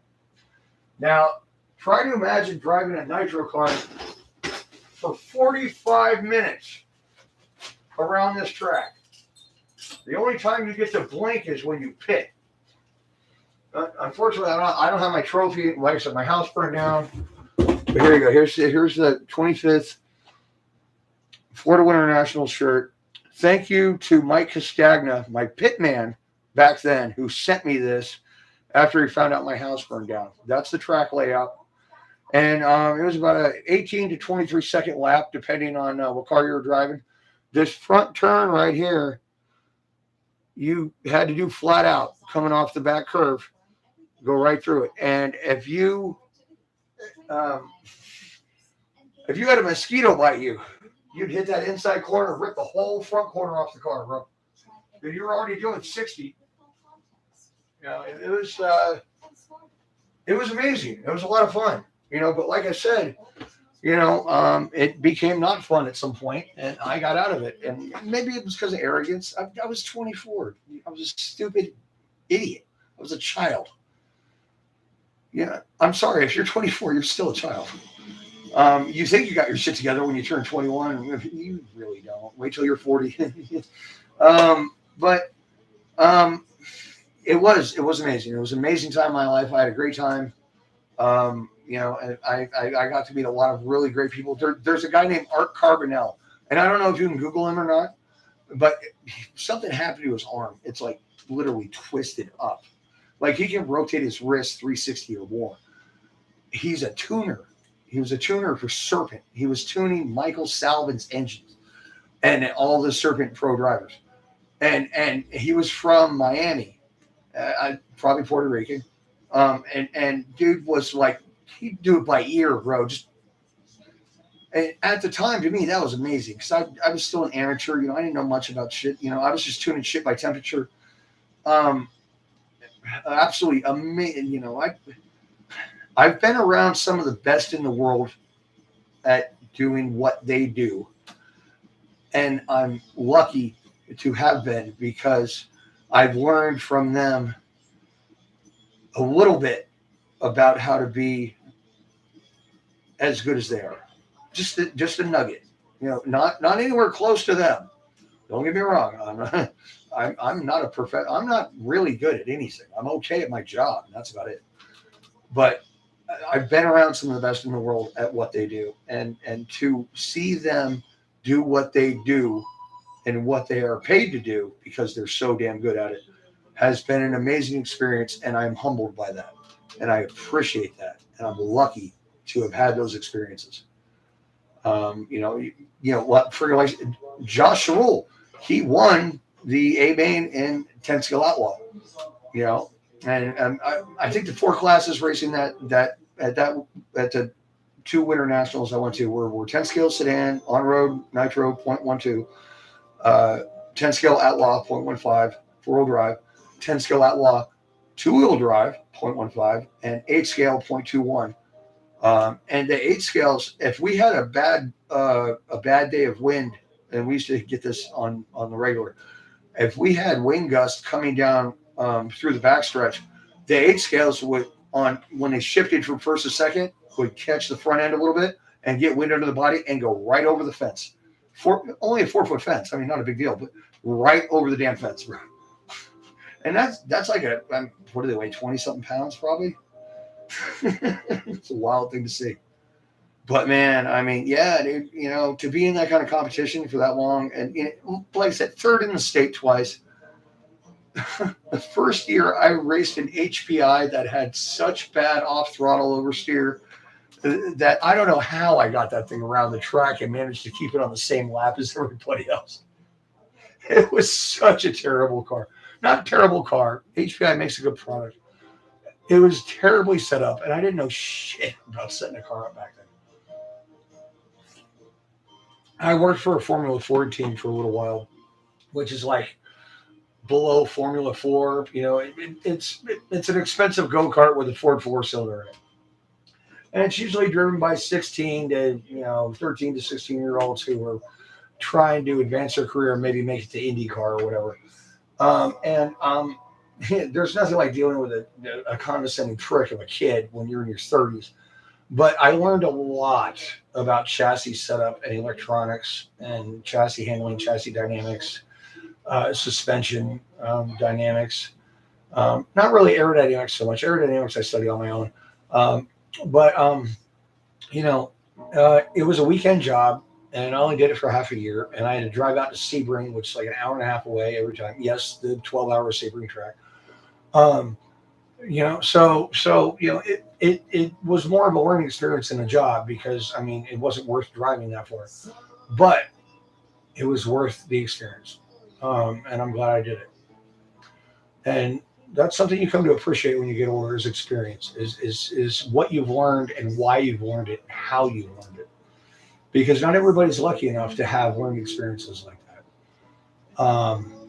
And it's a humbling thing. And that's what I want to share with everybody in the world is what I've learned. Because if you're struggling in the RC hobby, or maybe you're a racer, RC sport, then it's frustrating and you might hang it up like I did. I was out for 14 years. When I came back, we had lipos and brushless motors. Holy sh! Now you don't need nitro to be top dog, okay. And I've been playing with these things for 3 years now. Like I said, I've only been back in for a minute. But to learn that kind of stuff and to be able to explain it to people and share it with people and make their day more enjoyable. Bottom line of the whole thing. All right. I'm a huge fan of reactions. If I can make somebody go, or what the, that's my favorite thing in the world to do. If I can make somebody have a better day, if I can make somebody do a better lap, if I can make somebody excited about playing with their toy because their toy was broken and they didn't know how to fix it, great. That's enjoyable to me. Not as good as, interacting with females, but it's still very enjoyable. You're going to be working on cars for 30 years. If I didn't like working on stuff, it's not a great job. It kind of sucks. You're surrounded by carcinogens all day long. You're usually dirty. Your fingernails are never clean. People look down on you because you're a mechanic, technician, a-hole. So, but you know what I do? This is my goal at work. I increase people's smiles per mile. Because if you don't have confidence in the automobile you're driving, you're not going to be smiling. You're going to be scared to death. Well, I fixed that. And that brings me joy. So there you go. There's Logan in a nutshell. One whole giant ball of dumpster fire with a circus going on inside. That's me. So that's what my channel is.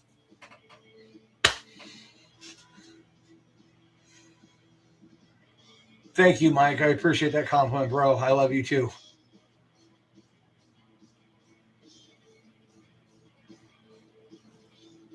Right on, bro. Appreciate that. We're in love. I do have awesome stories. I have all kinds of awesome stories. I even have 3 of those stories that you go to tell your bros and they go like, yeah, bullshit. That didn't happen. I've got 3 of those. And they're all true, and they're not embellished. I don't lie to anybody. That was one of the things that I promised myself when I turned 45, that I would never, ever lie to anybody again. Only two things happen when you lie. One, you end up getting caught, and then that's, well, big kick in the balls because you look like a douche. Or two, you have to deal with a douche longer than you wanted to because you're being overly nice because you can't tell them how bad they suck. Is there any other reason? I don't think so. So, I mean, and I'm not saying that anybody needs to follow any of these rules. I'm not preaching gospel here, guys. This is how I've developed as a person in my lifetime. And these are the changes I've made to my life in order to be a happier, more, I haven't tried to be a more acceptable person to society. However, a lot of the changes I've made have made me a more acceptable person to society because I've done a lot of things in my life that are not acceptable to most of society. And not that I've like killed anyone or anything like that or beat anybody to death. I can't fight to save my life. I'm 6'3", 200 pounds. I'm an imposing dude. I'm lucky enough to walk into the room and people go, "Oh, I don't want to fight that guy."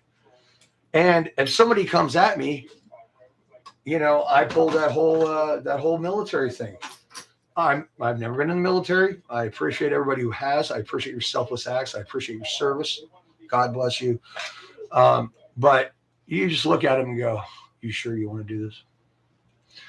And most people at a bar will back down at that point. If they don't, well, I've got to think about it and figure out how to get the hell out of that situation because, like I said, I can't throw a punch. Yeah. Already did that. So, yeah, I can't throw a punch. I'm very good at kicking stuff. And I have actually been trained in a little bit of knife technique. Not that I practice it, but my friends in California were into that crap when I was a kid. So, nothing I've tried anytime recently. We have bolts. Oh, it's aluminum. Yeah. Got to have some Loctite on it. Torch time. C'est la vie. Which is such as life in French, if anybody doesn't know that. Not that I speak French. I'm not even going to go there. All I'm going to say is the French are very nice people. Unfortunately, there is a particular city in the country of France that is full of the biggest a-holes you will ever meet in your life. And it's just because they want to be like that. I don't get it. Met a lot of people in Europe. A lot of people were cool. A lot of people were dicks. A lot of people just had certain rules you had to meet to talk to them. I get it. We did bomb the fuck out of you. But, All right.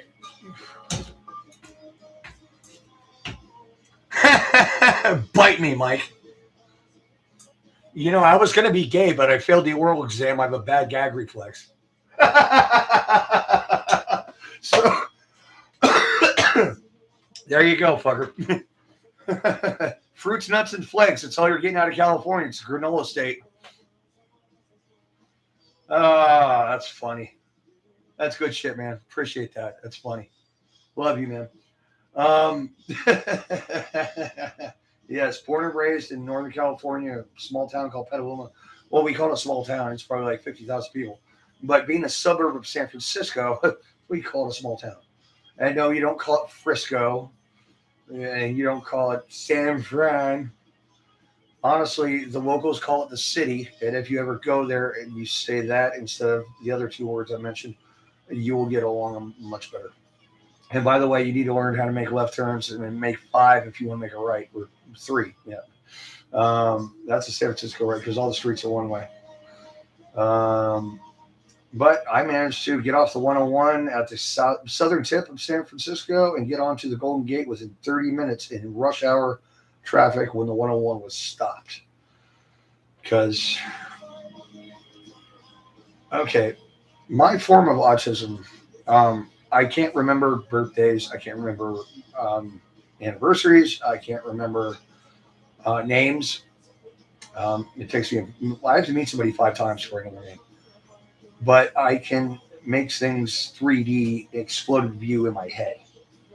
So it's kind of a blessing in my job because of what I do, and in this, hobby sport as well. And when I have to get through traffic, because I can see what's going to happen and where it's going, I just. However, the last time I was dead sober, and I'm being truthfully, brutally honest about this. The last time I was dead sober, I was 31. I mean, dead sober. No drugs, no alcohol, nothing. No prescriptions. I was rocking back and forth in a dark bathroom in my old house, in the master bathroom, in the corner, with 25 movies in my head I couldn't stop. Like, that's what my brain does. It's constantly going at a very high rate of speed. So if I don't subdue it, if you will, it makes me crazy. And yes, I am probably a very dangerous person, but I'm a very nice person. So I don't resort to violence because I'm no good at it, and I don't think it's okay. But if I became an engineer of military weapons, bad things would happen. Very bad things. Just because I'm efficient at everything I do, I cannot stand inefficiency. I see patterns and I make them better because I see steps. When I started doing alignments on cars, now I already knew how to do alignments on cars before I started working on cars for a living because I'd already done them on remote control cars for 10 years. Because I started driving RC cars when I was 6, started racing when I was 9. I started working on cars for a living when I was 18 or no 17. It wasn't supposed to be, but yeah. Just the end of 17. Anyway, and I learned how to do alignments on an old green screen hunter machine where you had to jack the car up and rotate the tire 3 times to calibrate every wheel in order to do an alignment. Now you just roll it forward and you're done. But even with the Hawkeye setup, the roll forward and you're done, I took 10 laps around the car and made it into 4 because I efficientized, whatever you want to call it, the pattern of how you go about doing the process of doing alignment, because that's the way my brain works. Yes, I'm screwed up. I'm a hot mess dumpster fire with a circus inside, but I have abilities that most people don't possess because I lack a lot of abilities that most of society possesses. And that's just the way things work. Nitro, what up, bro?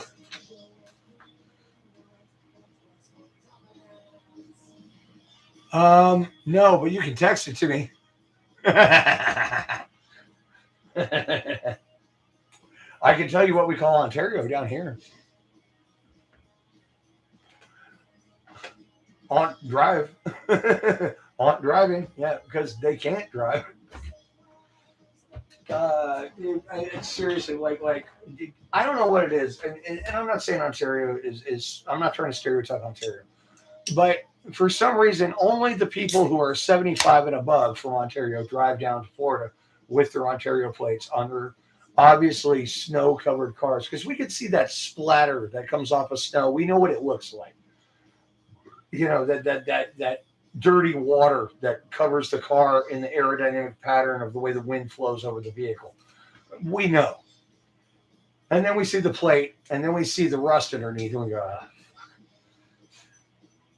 Thank God I work for a place now where we actually put in rust disclaimers, and then we will charge you if we have to whip out a torch. Because we're not Minnesota. In Minnesota, every bay has a torch in it, and everybody knows they're going to have to cut parts off cars. We don't 90% of the time. So we will upcharge you for it. However, the place I work has the lowest hourly rate of any shop in 3 counties. And we only charge $60 for an hour diag for initial diag, which is amazing. And we still have people complain. You're getting a 30. Okay. I was the foreman, the shop foreman at my last 3 jobs, right? This place, I'm third from the bottom on the totem pole of knowledge and experience. I work with masters of Mercedes, Audi, Volkswagen, Land Rover, you name it, Chrysler, Dodge, Ford, Chevy. We have a master tech of almost every single discipline in the shop. Well, not Honda, because I'm the Honda guy, because I worked for Honda for a couple of years. But I've built 46 engines. I'd say probably 30 were Hondas, 4 cylinders. We've got a guy that's 10 years younger than me that takes engines out of Audis that look like Formula One motors, like just packed with sensors and wires. And I mean, just like insane. Like I have never been in a pool of talent like this, and I'm lucky to be there because my boss is one of the most amazing people in the world. Well, not my boss, the owner of the company I work for. He's not my boss. We have a boss, third person. But he was the ninth best Volkswagen tech in the country. And he has been there. He's done that. He's been in shops. And somehow he managed to also do 4 years in the military and also managed to raise a family and start a thriving business at the age of 50 something. I don't know how the hell he did it. I asked him and he said, and his name is Walter Fortney. And I'm sure you can Google that because I'm sure it'll come up. And here's how good this dude's sense of humor is. He blew an eardrum out in the military. I don't know how. I'm not going to ask because that's none of my business. And people usually don't like that. Talk about their injuries, especially if it was in wartime. But he got a tattoo under his ear that says out of order, like a street sign. Yeah, that's how cool my boss is. At the Christmas party, he wore a shirt that said "Shit Show Supervisor." That's how cool my boss is. So, I'm trying my best to get my shit together. Coming off of my last upper being Adderall has not been easy. And I have been making some mistakes and, trying to replace some of the effects with some, other things. I'm not back on cocaine. Don't think that. I told that drug dealer to, fuck himself. So, I'm not doing that anymore. And I'm not on anything else that I'd have to buy illegally. I just don't have any. So that's why I broke my feet, because I was super drunk because I'm used to being on an upper, and an upper is the elixir for alcohol. So shit happens.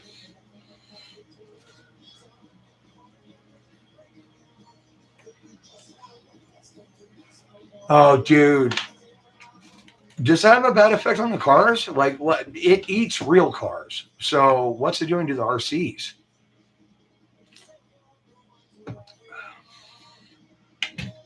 I mean, like literally, it destroys. Dude, I've seen cars bought in Florida go up north for a year, come back down next season, and they're screwed. Like literally, you're not getting the. You can pull the brake calipers, but you can't pull the brake caliper hangers. Like they're done, dude. Like rust the hell out.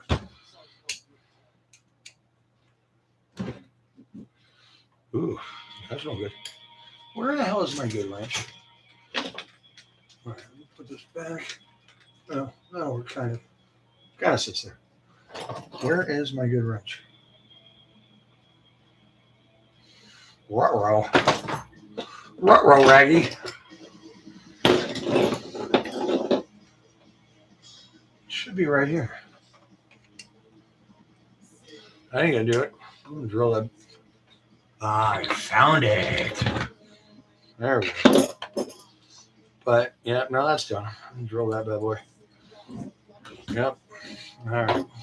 Well, we'll give it a shot, but if it doesn't work, I'm gonna drill that head.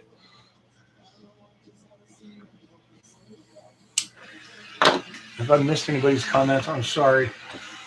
It doesn't beep when it shows up. So. Oh, you're talking about Indiana. Yep. Yep. Believe it or not, my fiance that I just got engaged to, not in the traditional sense of getting engaged. We didn't exchange jewelry.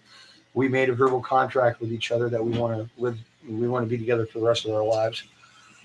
Because that whole 1920s or 1800s, way of courting a wife is absolutely outdated and bullshit. And after 2 marriages, I figured that shit out. But anyway, she lives in Tulsa, so I know a wee bit about the current situation. And I know, she explains it a lot. So, because she, she's, complaining, but I'm a good man, and I listen to her complain because that's all they want. They don't want you to fix anything. They just want you to listen. Trust me. I've been married twice. Women do not want you to fix their problems. They just want you to listen. Don't upset them by trying to fix anything. Plenty of comedians and other people have said the same thing, and it's absolutely correct. So, if men are from Venus, women are from Mars, yeah. Well, you know what? That's not really the truth. Well, obviously, here's the problem: is our brains are designed differently, and I learned this in sociology in college. If anybody wants to hear this crap.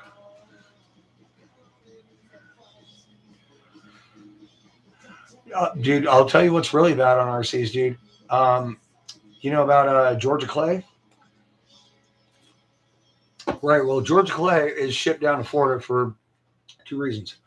BMX tracks, well, RC car tracks, if you find a good one, and baseball fields. And they add sand to it to cut it like they're selling blow. So they don't have to spend so much money on it. Wet Georgia clay and sand.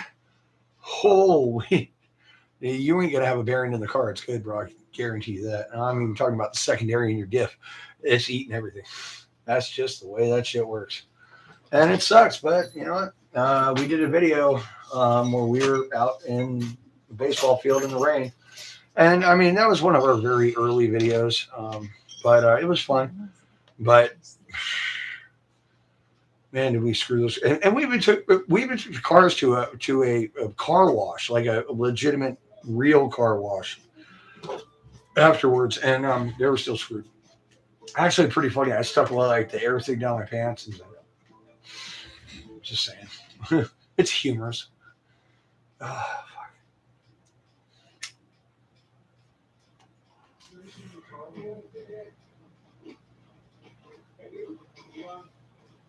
Oh, really? Your message got removed? Congratulations. I've had videos removed. I've never had a message removed. But yeah, it's. I'm not a huge fan of censorship. Obviously, being a Californian originally, I don't believe. I believe in freedom of speech, unless it's hurting a mass of people. Unless it's hate speech. Which is not okay. But I mean, I believe that you should be able to share your ideals and your beliefs without being prosecuted for it or persecuted, whichever one of those words works. I'll probably have to look it up so I understand it, so I don't sound ignorant. But in the South, and Florida is a very screwed up version of the South.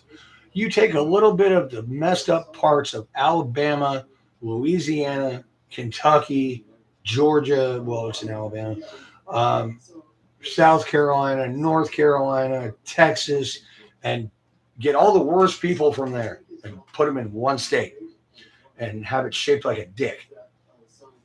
That's where I live. Right. You know, if you're from Michigan, they go like, I'm from here. You don't want to ask somebody from Florida where they're from if they might happen to show you on their anatomy. I think that's who did that joke. Is it Carlin? It's either Carlin or Williams. Some comic said that. It's not my joke. I don't plagiarize. And if I reference somebody else's work, I'm going to tell you. And I'm a big fan of making people go, ha ha ha, or what? So, I do use a lot of other people's stuff. I'm not that intelligent in making shit up. I'm not a writer. I'm not an artist. I'm not I'm not a musician. I'm a guy who turns wrenches and does a pretty good job at it and understands how cars work. That's it. That's it. Well, and I'm not going to get into the other thing I'm good at. And I'm not tooting my own horn.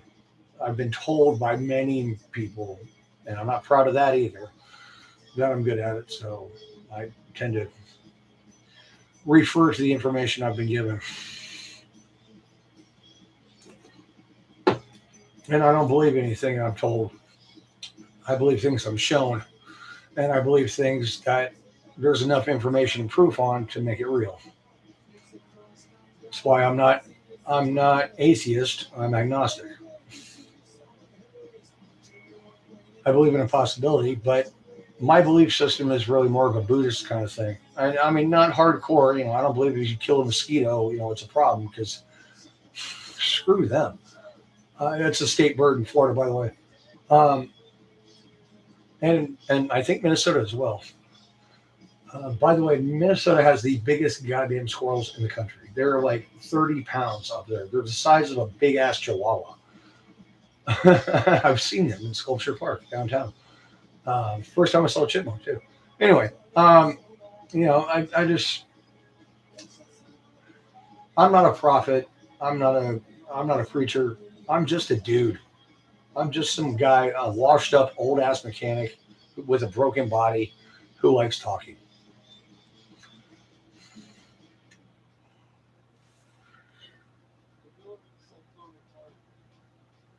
Right, but how do you keep the rust from coming back? You got to put either a WD-40. By the way, if anybody doesn't know, WD-40 stands for Water Disbursement Version 40. It was developed by NASA.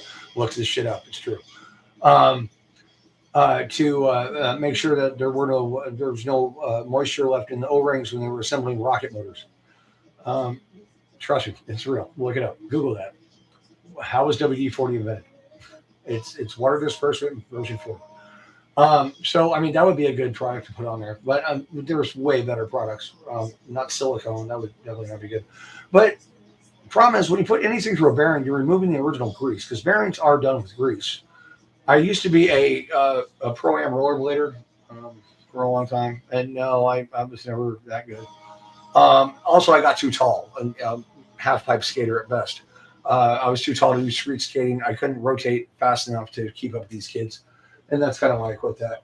But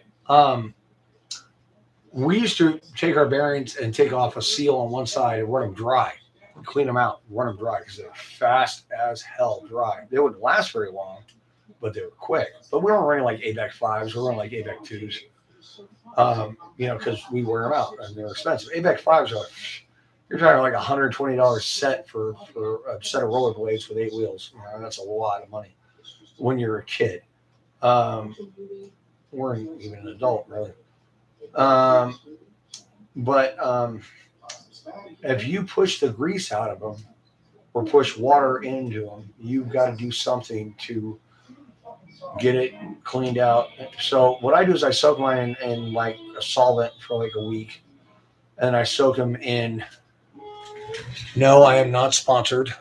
Lucas Engine Honey for a week or two. And it's thick as crap, so it's difficult to get it into the bearing because the bearing seal is fairly tight. We're talking about anywhere from 100 microns down to maybe a couple thousandths of an inch, depending on your bearing. So they don't always come back, but sometimes they do. Anyway.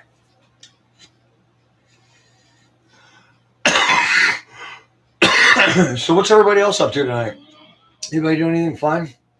Anybody got a lady you're looking forward to having a little way hey hey with, something like that? Your wife, girlfriend, next door neighbor's wife. I don't know.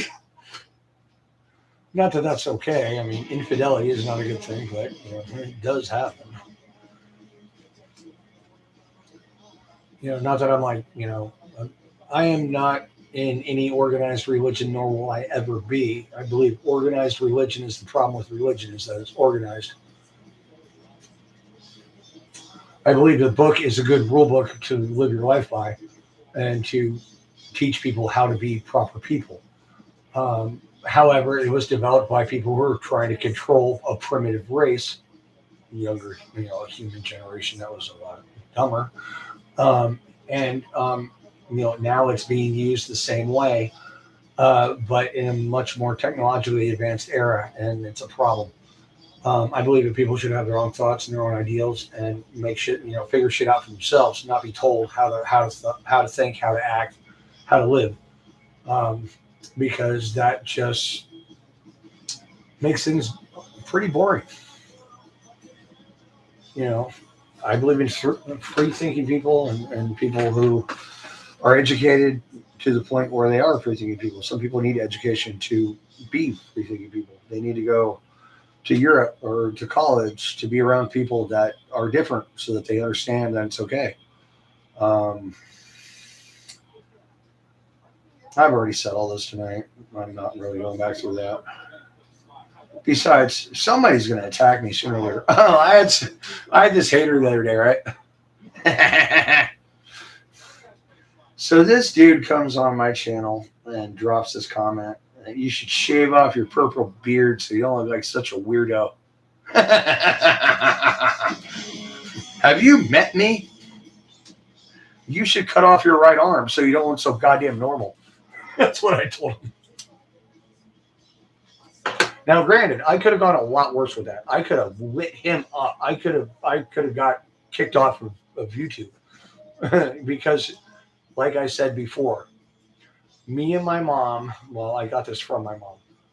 When we get into a verbal attack with another person, we go hard and deep immediately. We cut to the bone to make sure you stop talking. We will go after your family. We'll go after the worst thing you've ever told me about yourself, your biggest regret in your life. If you piss me off bad enough, I will blurt that out loudly in public because that's just the way I was raised. And it's not a good thing. I probably wouldn't do it today. I mean, I would have done it 10 years ago, but I mean, that's just that's the style of warfare I'm talking about. And I'm not saying it's a good thing; it's a terrible thing. I'm you don't want to make somebody embarrassed in public, but don't mess with me. If you start something, I don't like bringing up my past abilities because I'm ashamed of some of them, like being a pathological liar. Yeah, I got that from mom too. I can lie to anybody at any time for any reason with a straight face and stare you right in the eyes and tell you anything I need you to hear. And I hate having that ability because it's just in my personal opinion, it's wrong. It's not a thing that you should do to people. But it's beneficial in a lot of ways. Unfortunately, I found out the benefits before I found out the fact that it hurts my soul. And not that I believe you have a soul or reincarnation. I'm not going there. I'm not going through all that. It hurts my being. And I got to the point where I would just make up stories at parties just to entertain people. Just to make people laugh and whatever. I'd make up complete crap. Of course, they couldn't prove it was wrong or bullshit because they weren't there. I mean, but I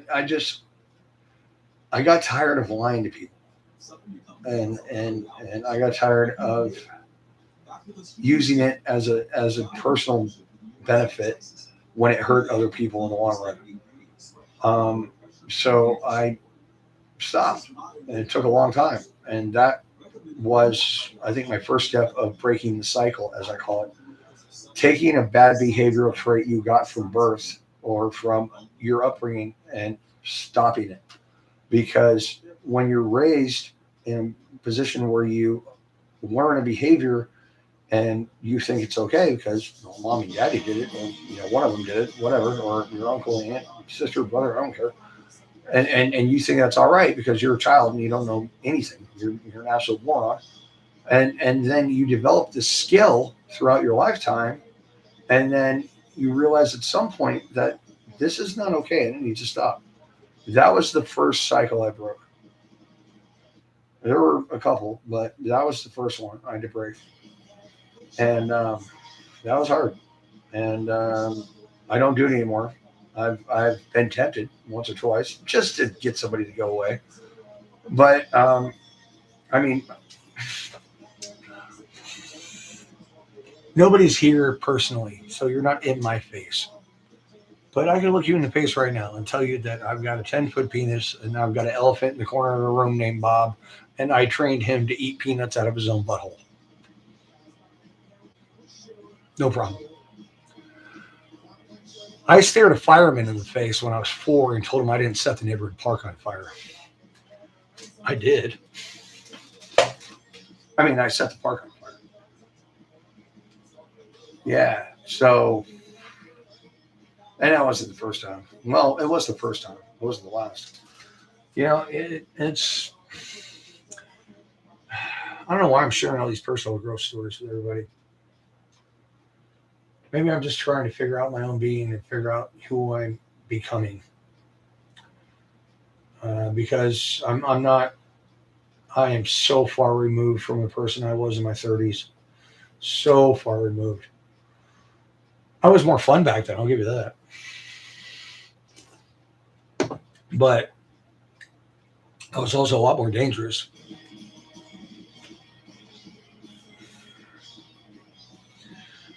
And I did a lot more illegal things. Hell, I drove drunk to work for freaking 12 years, an hour away, both ways. Yeah, right. I mean, legally drunk, not like falling over. I've never been that kind of falling over drunk person. I hate that. Well, that's what I did last night. That's why I broke my foot. I prefer to be on a 6 on alcohol, which is fun, but nobody has to take care of you. Last night I was on an 8 or a 9. And I got there because I wasn't on Adderall, because I was used to being on Adderall. And Adderall, if you look it up, is amphetamine salts. So it's clean, legal, government prescribed meth. Well, not meth, because meth means methamphetamine, which is mixed with a lot of other crap that rots your face and your teeth and all that shit. Oh yeah, by the way, if anybody wants to know, I lost all my teeth because of Suboxone, a drug they gave me to get off of opiates. I was on it for 6 years. But yes, there's a class action lawsuit out.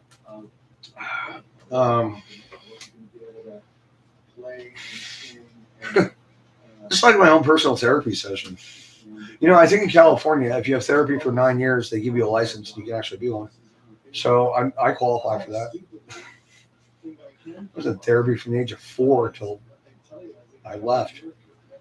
Because I got kicked out of a bunch of grade schools because my brain is messed up. And I was bored. I was always bored. Suck up all the information and teaching all the other kids in a day instead of a week. And just, nothing else to do. So I'm going to do stupid shit. But that's me, man. Excuse me. Shout out to Walt's Garage, KK Hobby, and MTC. Not that I'm sponsored by any of them. Trust me, you guys will be the first to know if I get sponsored. Or if I have a deal with somebody. All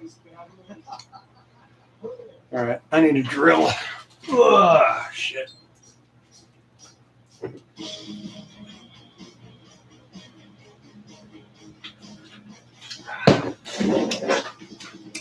Oh yeah, by the way, Mike, we did get copyrighted on that 7-hour live stream I did. 7 hours and 5 minutes.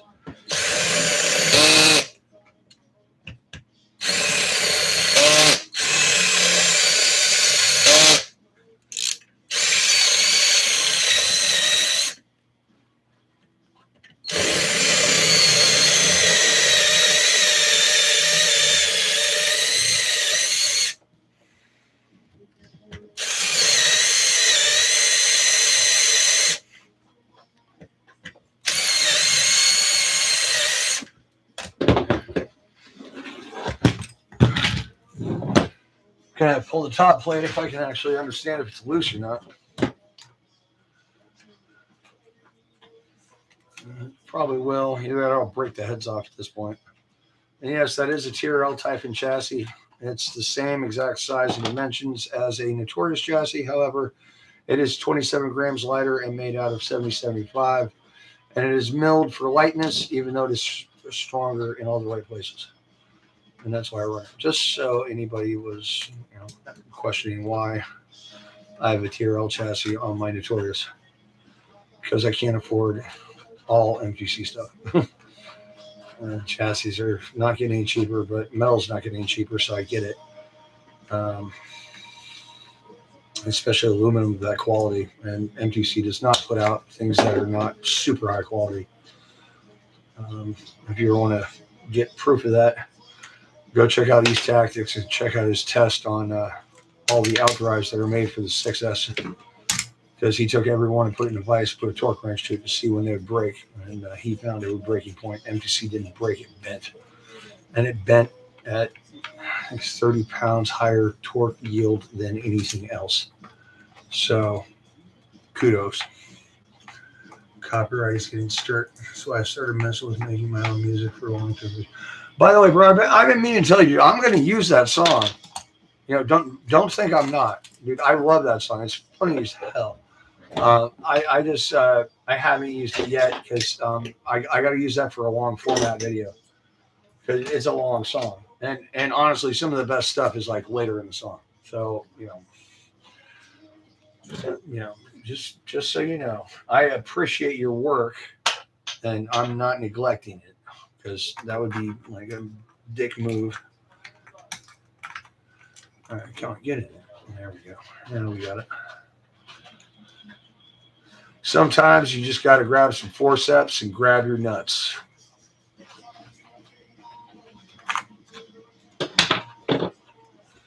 Yeah, that's because that hole is completely stripped out because that is an old piece and went in there. It's probably one of the first ones I ever had. It's probably 2 years old.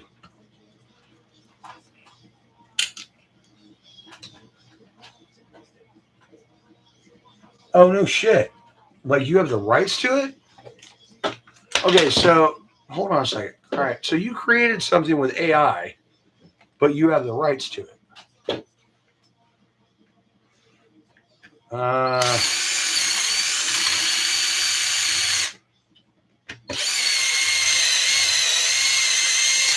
mean, don't get me wrong, that's cool as shit, but like, I didn't know you do that. And I'm no legal eagle. I mean, I don't know anything about, I especially don't know anything about copyright law. But I mean, being from California, we tend to stay up on the laws because, well, we're good at suing people because we do in California. Really? All right. This thing is really pissed off. All right. Come on. Get off my car. Not quite. I'm not trying to drill the hell out of the chassis, though. Something? No, it's not the sharp one. See, this made me tired. I wasn't trying to get tired. I gotta go to work tomorrow. Well, I'm gonna try to go to work with a broke ass foot.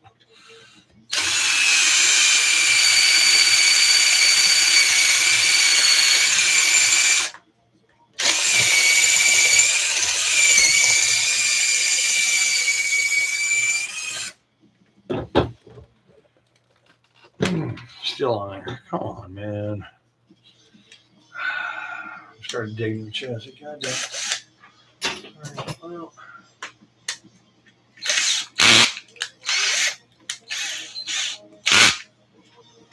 All right, bitch.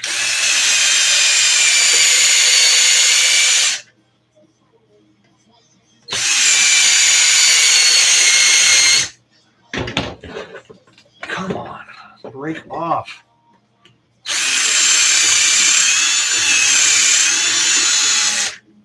Yeah.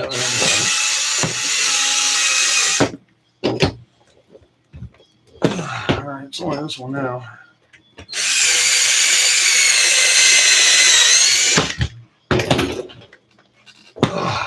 what a mother. What a mother. I don't have a pry bar or anything. Look at this.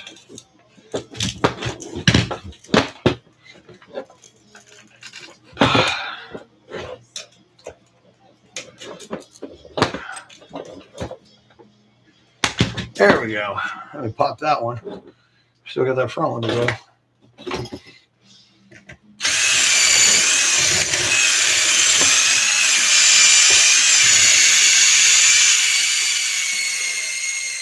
That's why that drill went off center, so I didn't actually drill it in the right spot. All right.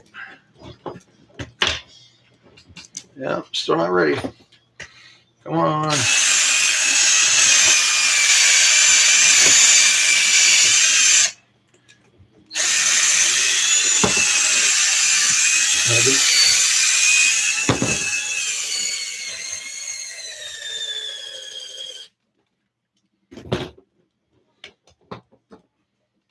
Yeah. More fun than a barrel of angry goldfish. Which, yeah, try that shit out. All right, bitch. You want to play this game? We'll play this game.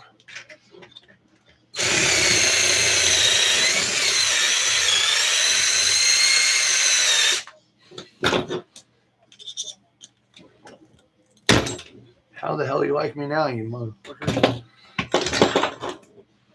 All right. You know, I could have replaced those arms without removing the damn bulkhead. Stupid, man. I'm done, man. I've had enough of the day. I really don't feel like doing this anymore.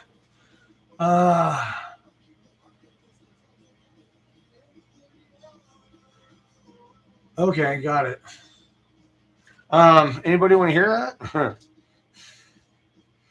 Yeah. I got it saved in one of my text streams.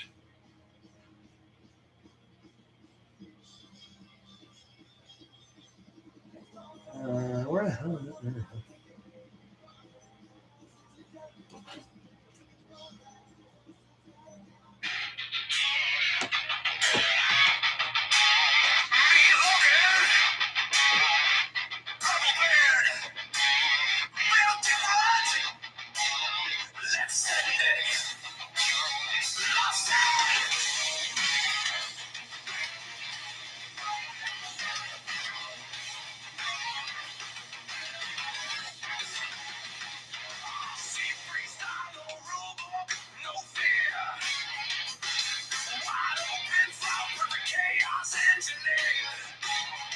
You love that part.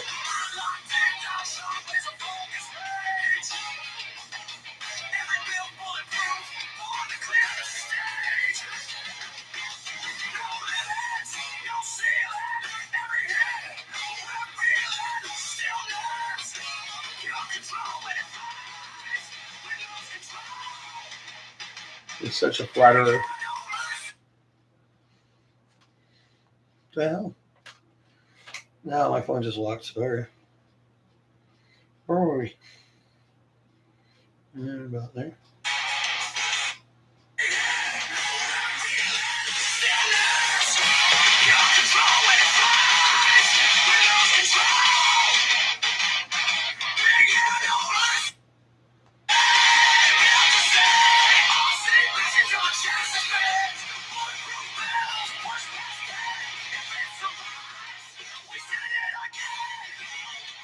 Love that.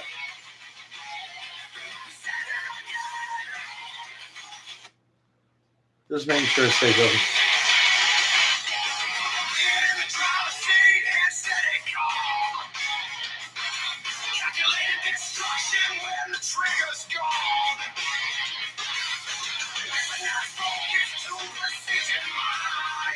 Wait, all right.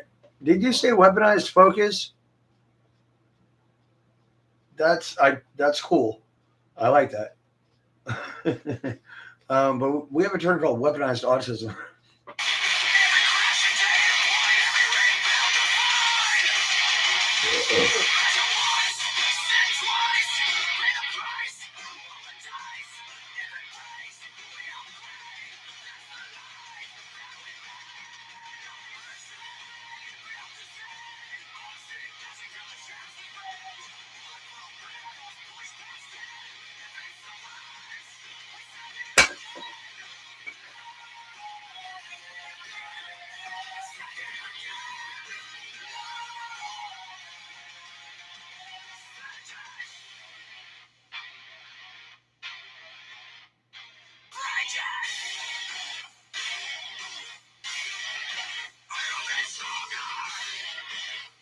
I don't think I've listened to this part yet.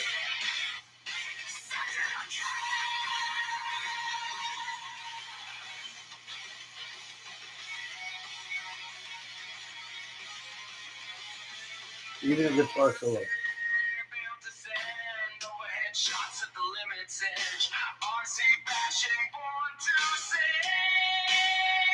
That's great, bro.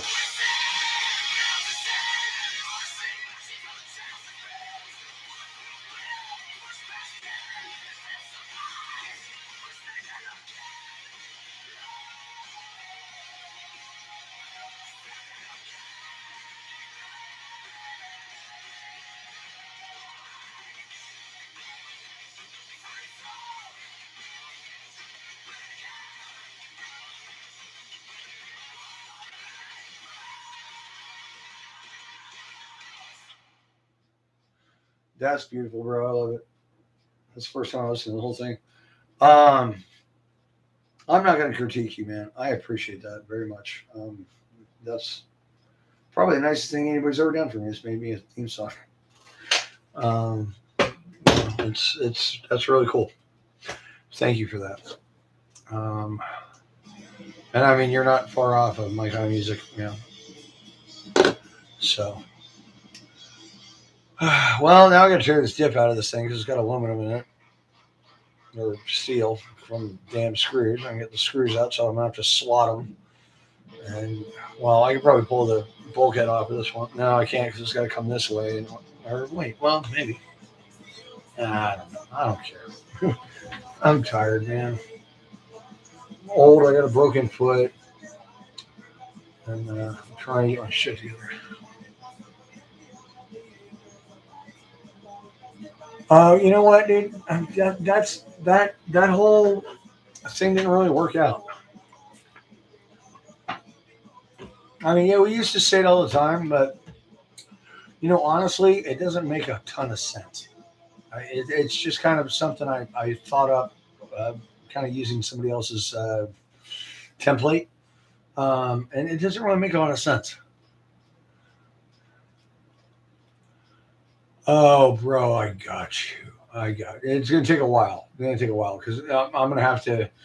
I'm gonna have to come up with a lot of lyrics because I really like I said, I've been really into bad religion lately. So like 3-part harmonies and a lot of 3-syllable words, and you know, for punk rock, it's very intelligent.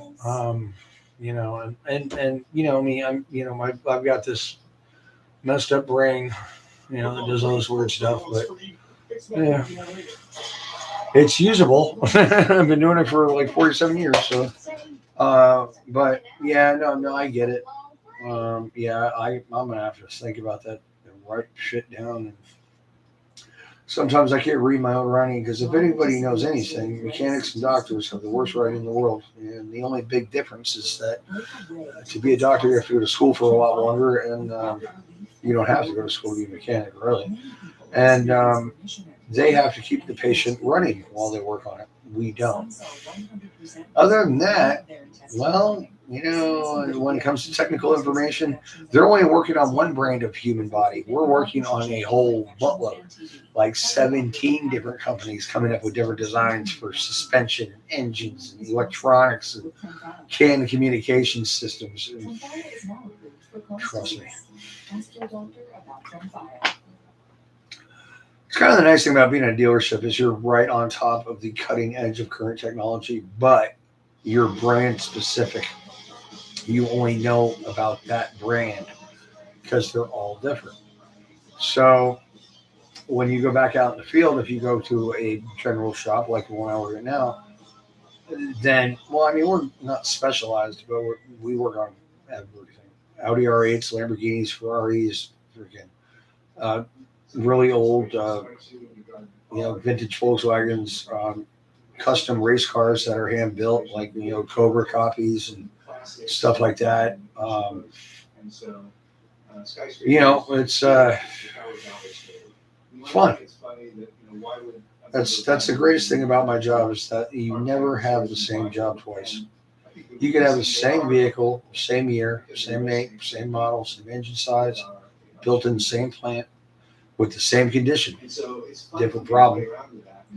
And you got to figure that shit out. And, well, that's what I do. And I guess I'm okay at it. Because even though I've been an alcoholic and a drug addict for most of my adult life, well, it depends on what you want to call an adult. I've been recalled to places that have let me go or fired me or whatever because they needed somebody with my skill set. I have a very particular set of skills. I'm sure everybody knows that reference. I'm not even going to go there. You know, it was fun. I actually just watched this movie like yesterday. The Rock. I don't know if anyone remembers that. Sean Connery, Nick Cage, John C. McGinley. That movie came out the year I graduated. That's scary. I'm almost half a century. But, I mean, Sean Connery, man. I mean, the guy's just a legend. You know, he's got so many great lines, so many movies. You know, like in that movie, it's Welcome to the Rock. Of course, I'm Scottish, not English. You know, like, it's funny, man. Anyway, I'm just talking shit.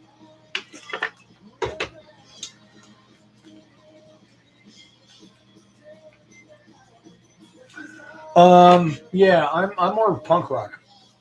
And punk rock is just rock music, double tempo. Well, okay, no, it's all right. I don't. That's not exactly accurate. Hold on a second. Um, like, okay, like I said, the lead singer of Bad Religion and Bad Religion, Primus, No Effects, favorite bands. Primus is pure funk. It sounds like everybody's on a solo all at the same time, but it matches up somehow. And Les Claypool is probably the most prolific slap bassist of our generation, where Flea from Red Hot Chili Peppers is probably the most technical bassist of our generation. And I appreciate what he does as well. I still haven't learned how to play with a pick, so don't even go there. I suck.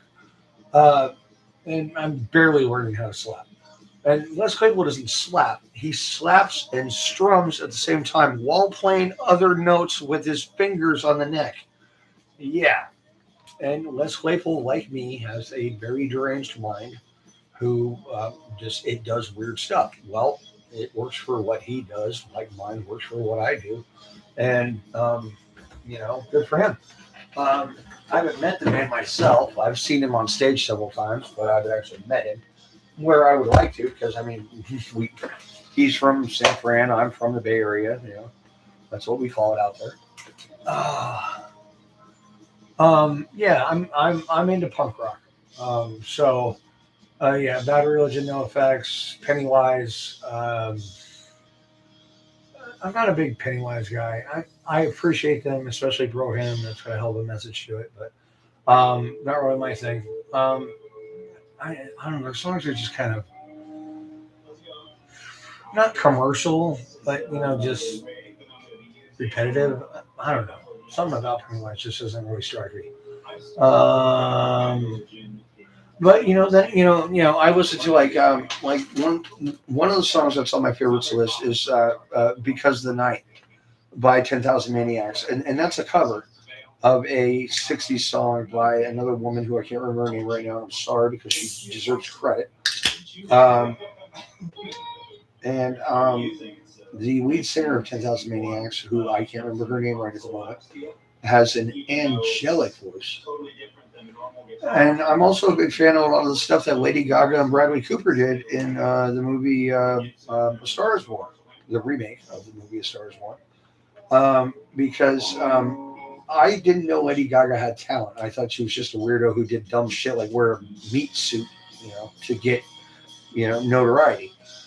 Lady Gaga is a very, very talented artist, and that doesn't mean I listen to her music. Yes, I have 2 songs of her out of 3,000 on my playlist, but first of all, fuck you, Bradley Cooper.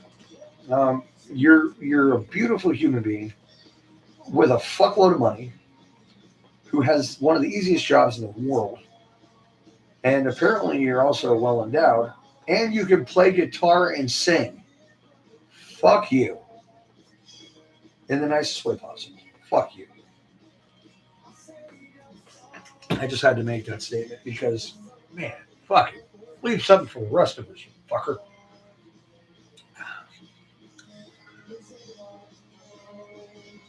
Really, nobody's had anything to say about anything I just said. I mean, you could light me up for whatever the fuck, dude. Excuse my language. Um, right. Well, um, but I mean, honestly, that shallow song, that's very meaningful to me, especially in the position I'm in now. But I also listen to a lot of ska, and ska is essentially punk rock with horns. So if you want a very basic ska band, the Mighty Mighty Bosstones. But then you get into like Mad Caddies and Swinging Utters and stuff like that, which is much more toward the punk and not toward the mainstream. Um, I I'm a big fan of Offspring, even though they've gone mainstream. They went mainstream back in like '97. But before Smash came out, I actually saw them live twice when they had their first two albums out. Red Hot Chili Peppers, I respect the hell out of those guys. They're real musicians who have been rising, shining, grinding every day for a long time. And a lot of them have been through the addictions, they've been through the shit, and they come back and wrote songs about it and keep killing it. And they don't make mainstream music. Mainstream just happens to like them. I'm a fan of the Sex Pistols. I'm a fan of the Ramones. The first two punk bands in the world. One came from England, one came from New York. Um, I'm also a fan of Frank Sinatra. I don't listen to his music. I'm a fan of his talent. Um, I'm a fan of. I don't like country music at all. I despise it. And I have a very funny joke about country music. I'm not going to say it right now, but I did see Garth Brooks live in New York about 20 years ago. He did a show in Central Park that was televised, and the man is a artist. He is a entertainer. He commands the audience, and he does a very good job at it. And I also saw Elton John live, and Elton John does the same thing, even though I'm not a huge fan of his music. In fact, I prefer when Me First and Gimme Gimme's plays music because they're a punk band that's formed by 7 other punk bands, and they do nothing but remakes, and they do a couple Elton John numbers. But I am a appreciator of his talent and his songwriting and his ability to command an audience. Credit where credit's due, even though it's not my kind of thing. You know. So, I really don't hate anything, but man, some shit gets on my nerves. And when shit gets on my nerves, I like to use a lot of words that went at Scrabble to explain how much I despise it, because most people don't understand it. Well, shit happens, due to occurs, as they say. Well, guys, if anybody wants to say anything, now's the time, because I'm probably going to sign off here in a minute. I'm going to call my fiance and video chat with her, and probably, climb into my nest and call it a night, because I got to go to work tomorrow. I got to rise, shine, and grind. It's this busted ass toe, Oh, there you go. Yeah, it's less black than it was. It's more purple now. But I gotta do my thing. Katy Perry, Katy Perry's hot. I'll give you that. I mean, in a girl next door kind of way, not in like a classical sense of beauty. But she probably doesn't write her stuff. She performs well. I'll give you that. She did the Super Bowl one year, and I watched that. That was what a joke. But it's bubblegum music. It's built for the masses. It's designed. It's written. The music itself is written for the masses. There's a formula to making a song that catches people's attention, that people listen to and go, oh, because it's a formula of the rhythm and the break in the song and all that kind of shit. Um, I don't know it because I don't care, because I like punk rock. So, and punk rock is not meant to be enjoyed. Punk rock is meant to be, we're a bunch of angry kids in a garage and this is what we're doing. And that's how Bad Religion started. And now they're all in their 60s.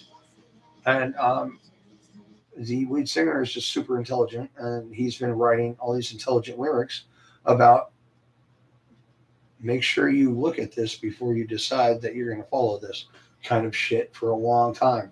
And giving you history lessons in songs like Modern Man. That's a great one. Modern Man, destroyed himself in chains. He tried to conquer and he died alone, and stuff like that. Los Angeles is burning. Incomplete.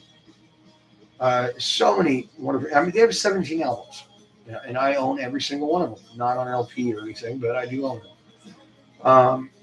And same thing with NoFX, but NoFX is a totally different thing. NoFX is a punk band to be a punk band, and they never, ever want to be known as anything but a ragtag bunch of weirdos.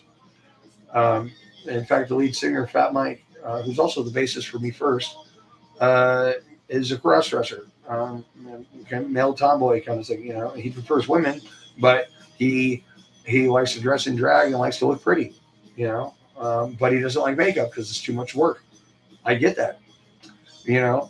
So you get all kinds of characters out of punk rock because punk rock is not normal. Punk rock is supposed to be outside, edgy, on the cusp of weirdo, not socially acceptable like me, because I am not socially acceptable. I mean, I may dress up and put on a suit and a tie once in a while, walk into a place and not swear. That doesn't mean I'm socially acceptable. You haven't talked to me yet. We can all put on that suit and tie bullshit, but I wouldn't do it for a living. Hell no, man. I prefer to be in the pit, dirty as shit, trying to figure out what the hell's wrong with your car, because that's what I do, and I love it. I love making people happy with their car, because I like making people happy. I'm a people pleaser, and when you boil it down, all the bullshit, I am a people pleaser. I like people being happy with something I've done for them. Whether it may be fixing your car or telling you how to fix your own RC car, or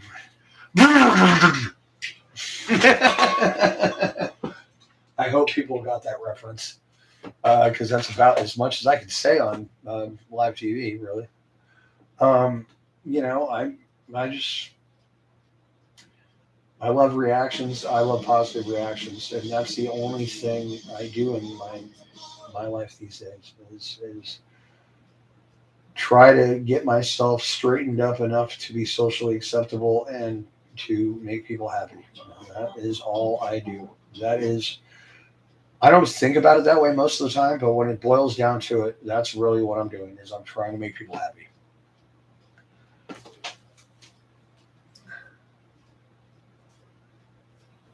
Oh, yes. Ooh. Oh, I've had many crushes over the years. Shirley Manson from Garbage. I saw her in an interview once, and she looked like E.T. Like her eyes were all spread apart, her makeup was all screwed up. And then I saw her do a live show in Glasgow. No, I wasn't actually there, but I saw it on TV, her on YouTube. And oh my God, is she hot? Oh, only happy when it rains my ass. And let's see, who else? Who else? Oh, Laura Prepon from the 70s show. And after that, she did Orange is the New Black. Oh, Orange is the New Black. Whoa. She was a whole new type of hot. And I'm more into dark-haired women because I understand the physics of hair color, or the genetics of it, I should say. Blonde hair is not a color; it's a lack of color. And the lack of color and pigmentation in the hair also leads to a lack of pigmentation in the skin. Therefore, blondes generally, their skin gets worse earlier due to sun damage, and also, you know, any other thing that causes skin damage, melanoma, etc., whatever. And redheads are even worse. But redheads are wild. usually in a situation where you're sharing a comfortable sleeping position. I probably could have PC'd that better, but I tried, bro. Um, and Australians are insane.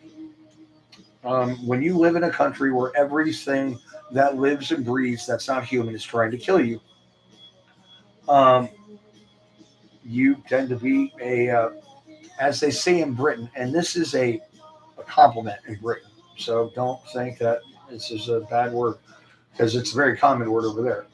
You're a hard cunt because you're a bad mofo. And Australians, 99% of them are a bad mofo.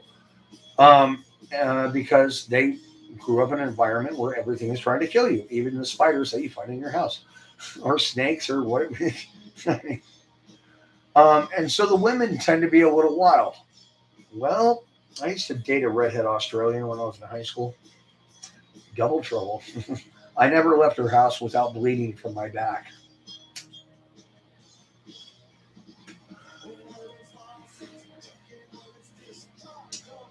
Yeah, I wonder what happened to her. I don't even know why I broke up with her. Well, we were never dating. It was a arrangement. Um, I don't even know her last name. Shit. Whatever. Not like it matters anymore. I'm engaged to an absolutely wonderful woman, an absolute star of a woman. Helpful, gracious, elegant. I can't say enough good things about Amy. I really can't. I got lucky I found her. One in a million. Because I've almost blocked a million women on Facebook and TikTok, and I found her on Facebook. So there you go. I got real lucky on this one. Because honestly, the other option wasn't a good one. The other option. Here's something I've learned about people from Boston. All right, and if anybody's from Boston, I apologize for my statements I'm about to make. But you guys know you're different than everybody else, so don't even give me that shit. So French people are generally pretty cool, pretty laid back. They just like a bit of wine, a bit of cheese, like to relax, talk about art, talk about life, philosophize about things. You know, they're pretty cool. Parisians, people from Paris, are evil. They should all be shot. They are arrogant dicks to a T. In fact, I don't know why they don't have pictures of people from Paris in dictionary when you look up arrogance. They're arrogant, narcissistic. Let's see. Arrogant, narcissistic, self-involved, self-indulgent douchebags. That's what people from Paris are. Trust me. And I'm sure there's nice people in Massachusetts, but Bostonians are a certain kind of asshole, and they call themselves massholes. So I'm not really offending anybody. You people brought this up. And they're just also arrogant, also narcissistic, also douchebags, and just a special kind. And I was married to one, not from Boston, but from the outskirts of a suburb, if you will. And I worked next to one who's actually from Boston. You know, and they pride themselves on being snarky, you know, on being dicks. That's not like a title I would like to live with, but whatever. And I kind of just made that connection yesterday, actually, the connection between Parisians and Bostonians, or massholes, you know, whatever you want to call them. You know, it's like I don't get it. I don't understand it. I don't know why you would want that reputation. But they're proud of it. They're very proud of it. very proud of their reputation, very proud of being known as being dicks everywhere. But, and Matt Damon and Ben Affleck are both from Southie. They're both South Bostonians, which is the worst part of that area. Um, it's kind of like any other place. It's kind of like Florida or anywhere in the South. The farther south you get, the worse shit gets. Same thing in England. Trust me on that one. Um, Germany, it's a different culture as you go south. Bavaria is a kind of different thing, but it's not more redneck like it is in England or in America. So I mean, I don't know, man. Just people are fucked up.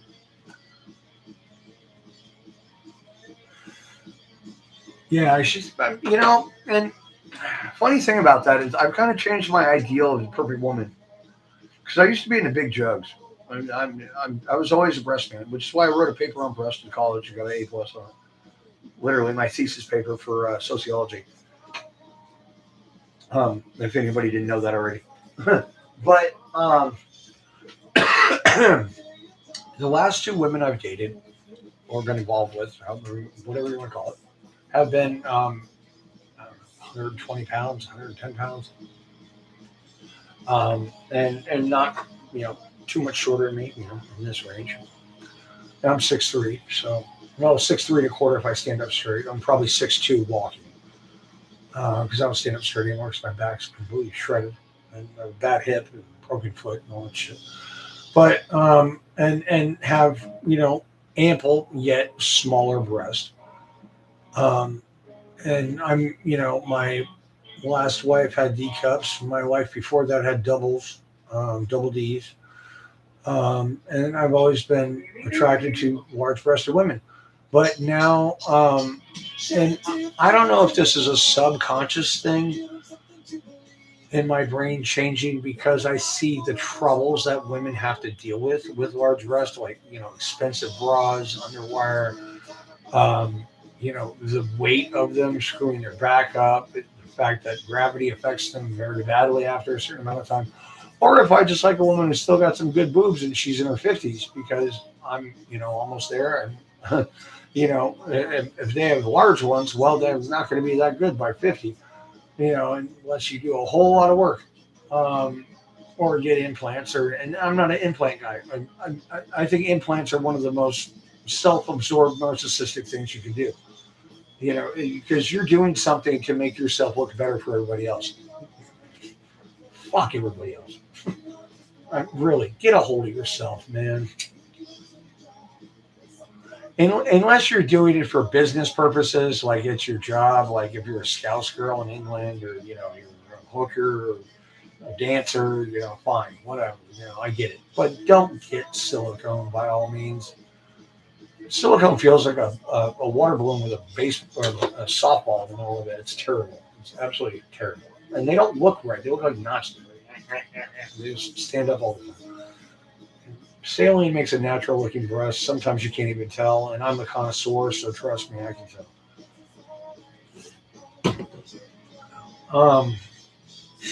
Why am I talking about this? Logan, shut the hell up before you get yourself in trouble. I'm just me, man. I'm an oversharer. My first wife called me that. My mom calls me that. I don't know. I I talk until somebody else starts talking. And well, with this platform, it's kind of hard. You know, I'm just me, man. But I'm also me with a full bladder, so I'll be right back.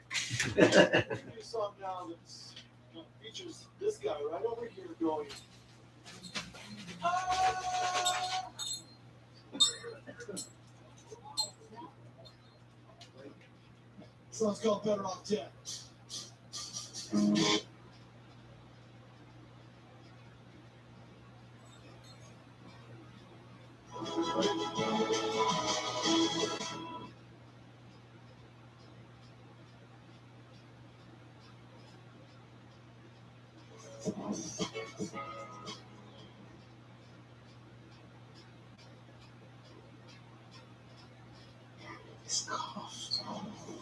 Mucus levels are high today, huh? Not today. I got mucus every 12 hours. Use the next 12 hour works continuously to break up mucus and move it up and out. Kill the car. Well, the house has gone 0 dark 30. There's not a light on in the whole damn place, except for the stage out back. By the way, Mike, I don't think I ever told you that. We have a full stage in the backyard for concerts. If you look up the Happy Place by Roy Florida, you'll see concerts that were played in my backyard, or my mom's backyard. It used to be my parents' backyard, but my dad's been gone for 10 years or more.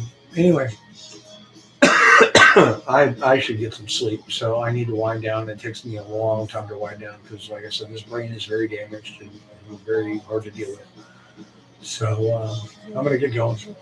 But hell, look up topless pictures of Madonna at 18. Madonna was very, very hot when she did a movie with Warren Beatty called Body of Evidence. You might want to look it up. She did a bunch of nudes, sex scenes in that movie. Very hot sex scenes, very passionate sex scenes. And she was smoking then. I think she was in her late 30s, early 40s. Now she looks like a damn lizard. Like, I don't know what. I don't understand this thing with that. Oh, well, okay, I do understand it. It's called chronophobia, fear of time. Fear of getting old, fear of aging. Bad Religion does a wonderful song about it. In fact, they did it twice. They did an original version, the written version, which was written on piano, so it's very slow because they usually write their songs at half speed and then they speed them up for, the band. Like they'll write them at 70 beats a minute, something like that, and then pump them up to 120 because it's probably easier to write at that speed. And it's a lot easier to say 3-syllable words when you're doing a 3-part chorus. So anyway, Chronophobia, great song, really good song, and that is exactly what that's about: is the fear of aging. And none of their lyrics and none of their songs tell you what they're about. You have to find meaning in it for yourself. Because they don't write songs to mean something to them. They write songs to mean something to the audience, the end user, which is what's important, because that's what makes a song have longevity, is that you can define it however you want. And that's Greg Gaffin, the lead singer, actually said that. You got to find your own meaning in it. And that's what gives a song longevity, because it might be the 1980s, it might be the 2000s, the 2010s, 2020s. If it means something to you and what your life is all about and what you're going through, then it's important. And if it doesn't mean something, if it means something to the person who wrote it, like a lot of people write songs and say, oh, this song meant this to me. Well, that song's not going to have any longevity because that subject probably won't be around in 20 years. And that's a very intelligent way of thinking about songwriting. And honestly, there is no other punk band in the world in history with the level of musicianship that is in this band. And I know that because of the fact that I've been around my mom's caretaker, Chakula Smith. You can find him online. He's apparently a legend with the pedal steel. Plays almost every instrument you can think of. Writes songs, has albums, all that shit. Not my kind of music, but he's a very talented musician and songwriter. And he understands that kind of stuff. And when you've been around people like this and his peers, his colleagues, you understand a bit about musicians, even though I'm not one. I try, but you see what they deal with on a regular and what they go through and how they go about their business and how they go about playing gigs and this and that. And you tend to understand them a little better. It's kind of like a mechanic hanging out with race car drivers. You get to understand these people and you can work with them better because you know how they think. Or at least I do. So, just some more crap off the top of my messed up brain. normally, you get unconditional love from the child. It's funny. And that's great, but your kid doesn't. My two favorite punk bands. Well, one just retired, and the other one, everybody's in their 60s and 70s. Play their hair. Yeah, and you need Well, 50s and 60s. People your age. Old as shit, dude. Hell, Jesus owes me $30 for a poker game. What the fuck do I do? Like, I love riding bicycles or like running, but I will video chat you in a minute. It's all you have to do is just hit the button, dude. Top right corner, hit the video button, and it'll ask you if you want to do audio or video. That's it. And you can flip it. There's a little icon at the bottom where you flip it. There's even there's an icon at the bottom where you can put like like Elvis hair on and glasses and shit like that. It's kind of fun. I like screwing with Amy with that one. But you know, I don't know if it was on purpose, but I couldn't see you the last time. Oh, okay, got it. Yeah. Oh, I did. All right, cool. Yeah, I forget everything because that's the way my brain is. Like I said, I've forgotten more about cars than most people ever know. I know how to operate my life, and that's the only things that stick in my brain is how to operate my life. How to work on cars, how to fix cars, how to fix this, that, everything. Plumbing, electrical. You know, I just that's the fun form of mental disabilities that I have that have become mental abilities. And I'm not saying that I actually made them abilities, but they have their advantages and disadvantages. Well, that's fine. I thought you were hiding, you know, and we talked about that. You know, and I didn't want you to feel like you needed to do that because you don't. Because you've become a very large online presence.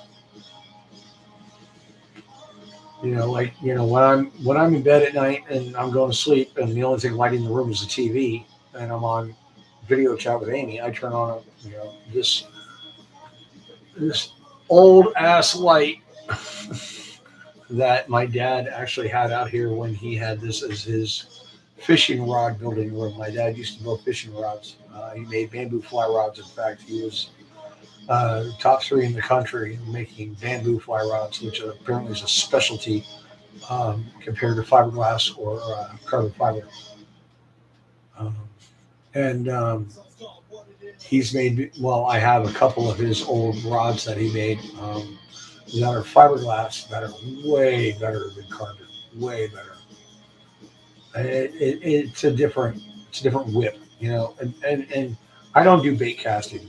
I can't. And I suck at saltwater fishing, so I try not to. But give me a spinning rod, show me a hole with a bass in it, and I'll get it. All right, we'll find that little bastard, and I'll pull him out. But I use spinning rods only. And to cast 70, 80 yards with a spinner is a bit of a work. And I can do it. And I can probably land it within 4 or 5 feet of where I'm aiming. But the action of my dad's fiber rods versus a store-bought carbon rod is way, way better.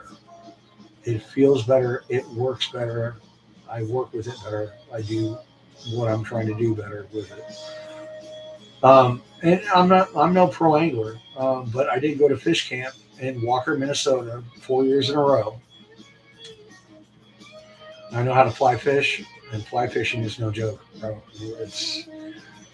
You have no idea how easy it is to make your fly explode by going supersonic, because that's what that snap is, and that's your fly going. All this shit just blew off of it because you pulled that thing through the air faster than the speed of sound. And it's not hard. When you're hauling, 60, 70 feet of line, going back and forth, and you actually have to like pull it as you go back and forth to go that far. To go 50 feet, you don't have to haul. But anything over that, you have to actually like manipulate the line and have it pulled out. But to catch a, like a rainbow or a brown trout on a fly rod is something kind of special. There's a very je ne sais quoi kind of, connection to it. It's because it's difficult because you have to be very gentle. You have to be very, um, you have to have technique. You have to know what you're doing, or you're going to fail and you're going to learn, and then next time you might nail it. But it's it's kind of a, I don't know, whatever you want to call it, yeah. I don't know, and like some kind of Buddhist thing, or fishing meditation. I don't know. I don't believe in meditation. If you need to think, sit down and think. You don't need to have a position. You don't need to sit a certain way to have a good think. As the British would say. I know it were the days, my friend, but I'm not talking about that at all. You read that. This is my favorite one, I think.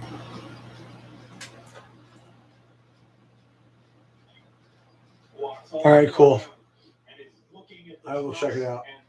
Obviously, as soon as my phone makes noise. Oh, my phone's on silent because it's, damn it. I really got to fix this thing. It goes on silent at nighttime. So I don't get any messages or calls or any of that. Okay, Amy hasn't hit me up.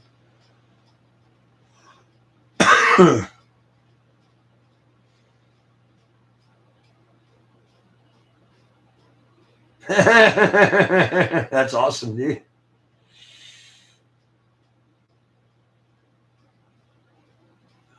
Yeah, you can't say that on TV. The first thing you sent me. Yes, you cannot say that. You can't say that. You can't say anything about the commander in chief and anything that has to do with their demise. They will block that as well. They will block out the word BON. I think at the end of that statement there might be a B on it. Uh, you can't say that. There's so many things, and it's bullshit. It's censorship at its finest, and one of the biggest problems with Americans, as far as I'm concerned, and I am one, and I love this country, and I think it's the best place in the world to live. But um, Americans are always willing to trade a little bit of their rights, their civil rights, for the illusion, for the sense of security. And that's a George Carlin statement, but it's absolutely true. You know, just like um,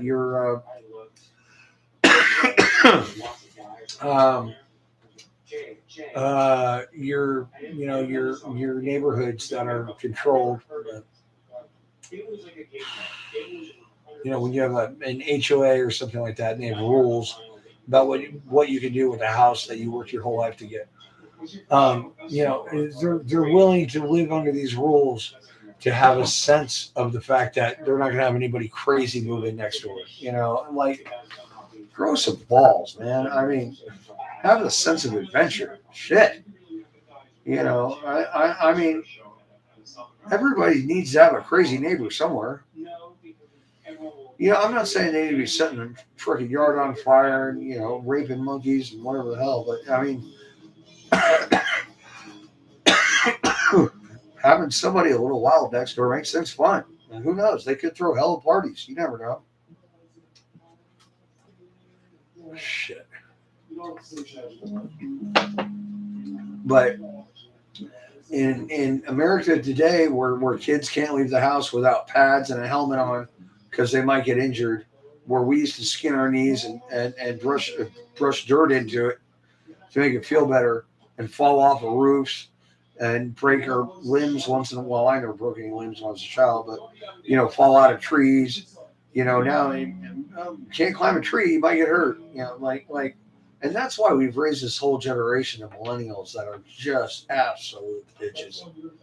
I mean, I could probably fight a millennial. I mean, to be honest with you, I wouldn't try to fight somebody from my generation. No way. But like just what's with all this safety bullshit? Like the kid who used to eat too many marbles never grew up to have kids of his own. And that was a good thing because he was an idiot and we didn't want that DNA affecting the population. Well, now everybody who lives in a trailer is having 32 kids. Right back to idiocracy. That's all I'm saying. Right back to idiocracy. Smart people aren't having children because they consider it an act of cruelty. And I get it because the world's being FedEx to hell in a handcart. That's Nick Cage from the movie The Rock. Just the thing I'm looking forward to is the fact that in my lifetime, I'm going to be able to sit back in a lawn chair at probably the age of 60 or 70 or maybe 80 if I live that long, and kick back and have a beer and watch this bitch go up in flames. Because the doctors who are operating on you in 20 years will do their thesis paper with AI, and the millennials will have their finger on the button. It's going to get real interesting, real fun, real quick. So, and that's just my opinion. I could be wrong. I could be off. You might call me biased. But you know what? Have you met a millennial and had to try to have a conversation with one? They can't drive stick, right? So, I mean, think of my opinion how you will. Disagree with me. Have an argument with. Well, not an argument. Have a conversation with me about it if you feel differently than that. I'm not against debating things with people in a nice, socially acceptable kind of way. I don't have a problem with that at all. If you don't agree with me, let's debate it. And I'm not here to slam anybody's ideas. I'm not here to tell you you're wrong. I'm just sharing my opinion. And if you have a different one, well, let's talk about it. But you know what? The little bar over here doesn't move very often. In fact, 90% of the time, Mike, it's you. And we agree on most shit.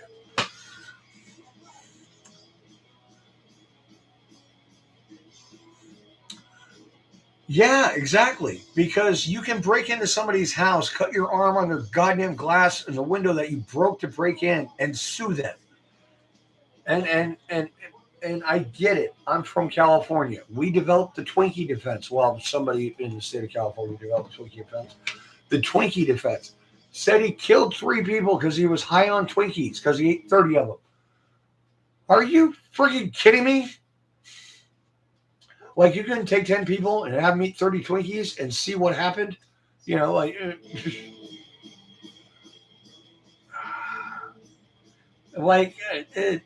Johnny Cochran, California.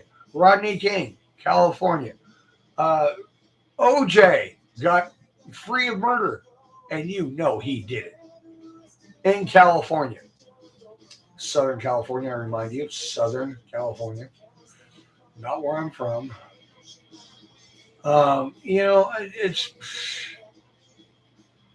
It's a joke, bro. It's an absolute joke. And the problem is that it's a scary joke. But as I said before, we live in a very juvenile country.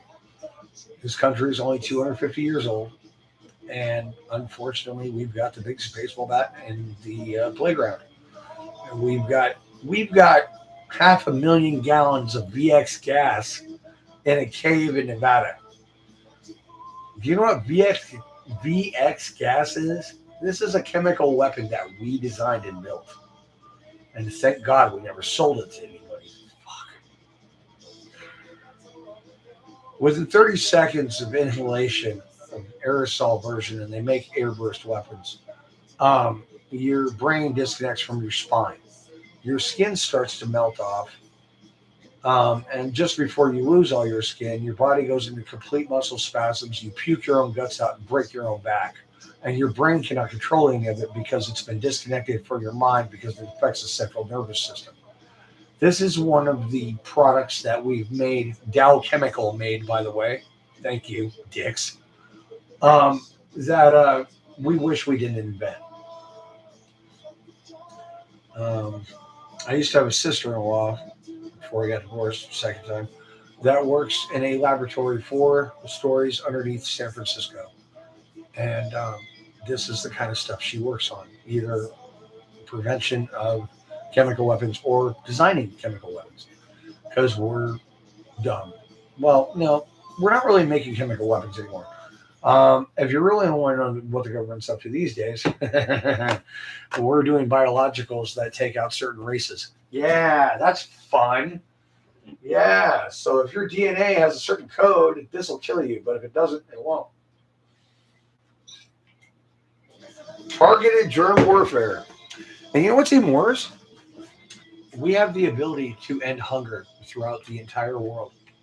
We have the technology. We have developed um, food that will grow in any soil with any amount of water in anywhere in the world. But do we use it? Do we utilize it? No, we don't. I don't know why. My research hasn't gone that far yet.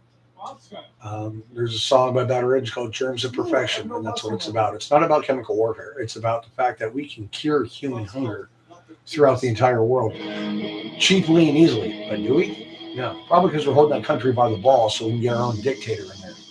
Because that's what America likes to do. We like to make sure our guy gets in office. If another country tries to take you over, well, we're going to stop that to make sure that you're under our control. Because that's our freaking job. That's why we went after Hitler. Tried to take over the world. Ah, stupid. That's our goddamn job. And that's the problem. You know, we're an ignorant, underage bully on the playground with the biggest weapon you can have. And I don't know if you know about railgun technology, but bro, I know people in the military that are currently serving. I know 2 submariners, and I know a guy who works as a aircraft technician on a carrier. I'm not going to mention what branch of the military, what ships, or anything like that. We have operational railguns that are mounted and ready to go, and a range of over 150 miles. And I don't know if you know how a railgun works, but that is a scary proposition, bro. Undetectable by anything. You can't hit it with You can't hit it with radar. You can't stop it with a anti-missile missile. You can't stop it with anything. You can't stop it with hell. You can put a wall up in front of it. It's going through that one and the next one and the next one and the next one. Railguns are absolutely frightening, and we have that technology, and it is in use, and it is military ready and combat capable as of 5 years ago.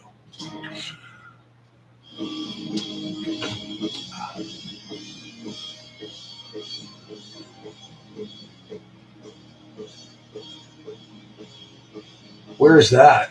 Looks like a bunker.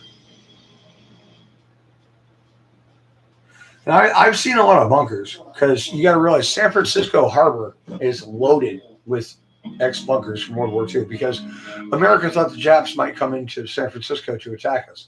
In fact, here's a funny little fact that I read in Popular Science magazine about 30 years ago, declassified information. The U.S. military launched airburst weapons into San Francisco Harbor with the flu virus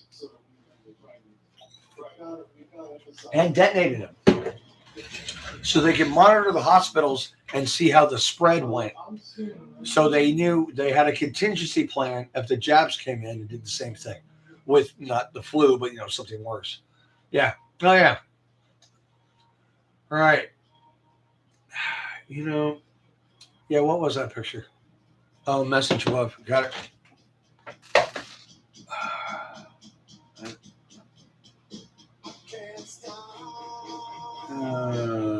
That's your setup. Oh, okay, cool. I already read the setup part. That looks pretty pimped out. That literally looks like a military installation. I mean, that wouldn't be out of place in Normandy. You know what I'm saying? But anyway, yeah, San Francisco on both sides of the Golden Gate Bridge. There's a bunch of old military concrete bunkers and howitzer mounts, were just studs sticking out now because they took the guns out. And 5 millimeter or 5 inch, I should say, 5 inch mounts. Because the 5 inch was, considering the time of history it was, that was a pretty badass weapon. Um, and all that kind of shit. But it's like it just it is what it is. Which is the first thing somebody always says when it is what it should not be. Excuse me. I mean, that's pretty accurate, right? That's pretty sweet, dude. That literally looks like a like a like a pillbox, if you know that term. Designed to be dug in. A couple guys in there with machine guns taking stuff out that comes near it. That's pretty cool. What's it made out of? I mean, I know it's not concrete, right? It looks like it. With it wood, little plastic, something like that. Me, I don't mind. I could use a little sympathy. I'll get this thing straightened out tomorrow. Obviously, the root droop's way the hell out too. So, I mean, maybe I don't know, man. I just I kind of been off the RC thing lately. It's been hard. I mean, I did take the truck out today and I did run it hard. The big one, the Creighton, and it ran great until the motor wire came out. I thought something was wrong with it, but it was just motor wire. I fixed that already. I gotta put shrink wrap in those things because I shortened them up by about 2 inches. Yeah, about 2 inches a piece. 3 centimeters, whatever you call it. You know how much weight that is with those wires? It's a lot of weight.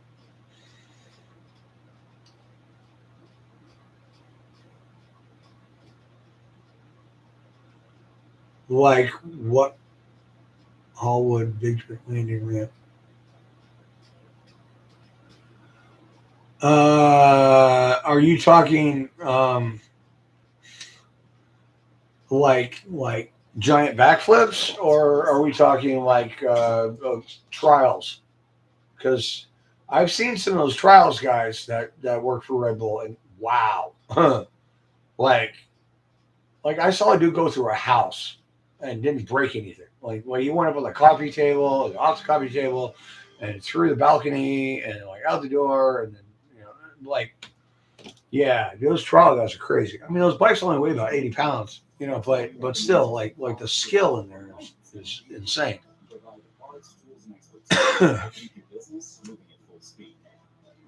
Oh, one of those guys, dude. That stuff. Yeah, you're talking about like yeah. I forgot the name of it. I watched a lot of that recently. Well, not recently, but when my ex-wife was still around.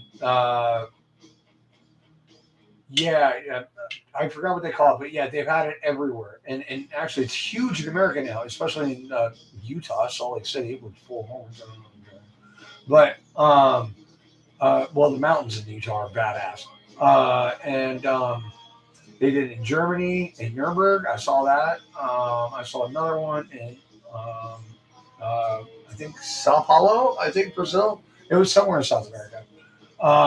And then another one in San Francisco.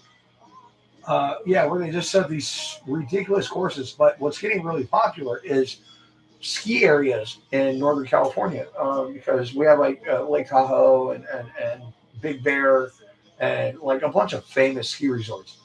And nobody's there in the summertime because there's no freaking snow. So they put up all these jumps and shit, and they make these tracks and they keep the business coming in year round because now they got mountain bikers in the summer and skiers in the winter, which is a great business plan. Uh, and I cannot believe how badass. Like I can't remember the name, but there's one guy that was like one of the first really good ones that I'm super impressed with, and he's still doing it, still badass. Even though he's like in his 30s. old for an athlete. Trust me. Because your shit doesn't work that good when you get to be 30 something. You're not as fast. Your synapses in your brain don't operate as fast as they used to. Your muscles don't work as fast as they used to. That's why most Olympic athletes, are in their teens or 20s. Oh, there you go. Here's a song about my comment about America being the young kid, big black dog on a leash. Yeah, it's a song about America being a young country with a big bomb. Oh, I mean, we have a big bomb because we stole all the German scientists and had them build us one so we could drop it on Japan. Know your history, dear. Anyway, yeah, I mean,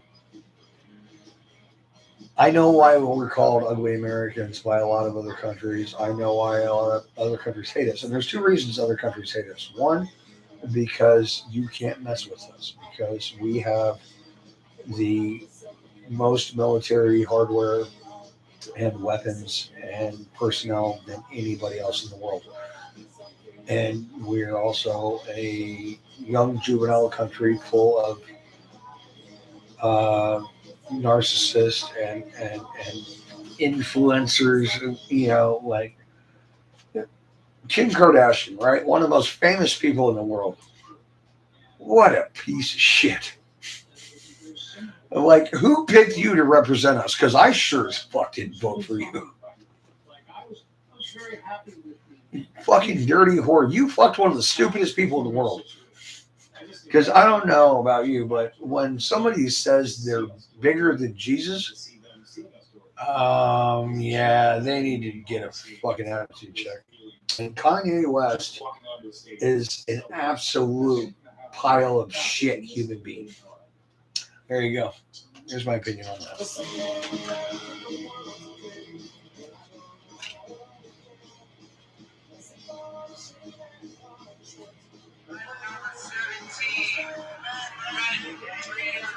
Yeah, I've seen him run. That's in Utah, dude. I saw that run. Oh shit! Right off the bat with the 360. Yeah, dude. See, I used to ride motocross and I used to ride BMX, and I did a little bit of street BMX, but freestyle BMX was huge in the 80s. Like, hopping around and doing flat 360s and shit. So like I super respect that shit. And the fact that these guys are doing it on mountain bikes, it's a bigger frame, it's heavier, it's harder to rotate. It weighs, well, it doesn't really weigh more because they've got much better metals now, and they're all riding aluminum. Trust me, because I've ridden aluminum and steel, and I know. They might have steel forks because they're running shocks, but they're running at least aluminum tri-frames in the back. The triangle that has the shock, or at least the entire frame and the triangle. I built bikes when I was like 9, dude, for a living. I'm dead serious. I used to work for a local bike shop under the table. Because I was good at it, but to see the talent and how the fuck do these guys walk with balls that big? I mean, dude, these guys are going down mountains, bro, and just boop, boop, boop, boop, boop, got it done. Yeah, nailed it. And some of my RC car tricks have been designed off of what I've seen them do. Like the first flare I ever saw it was probably at X Games 20, 30 years ago. However, now mountain bike guys are rolling. The cash roll, bro, that trick is out of this world. Out of this world. The first time I saw somebody land a cash roll, I can't remember the guy's name, man. It's a really cool sounding name, and he's American too. But bro, I'm with you. I've watched 50 hours of that stuff. Like, man, I can't remember the guy's name. He's an older dude, dark hair, very down to earth, very chill. Just kind of cool. Like even when he rips a perfect ride, dude, he's like, yeah, man. I was a little scared at one point, but just totally cool. Brett Roeder is one of the top 3 in the fucking world, dude. I know. I've seen plenty of his videos. You remember the guy's name? But dude, watching these guys, dude, they're hitting 30-foot ramps. I mean, 30-foot dirt ramps, and they're going backflip, front flip, cash roll. Like, are you kidding me?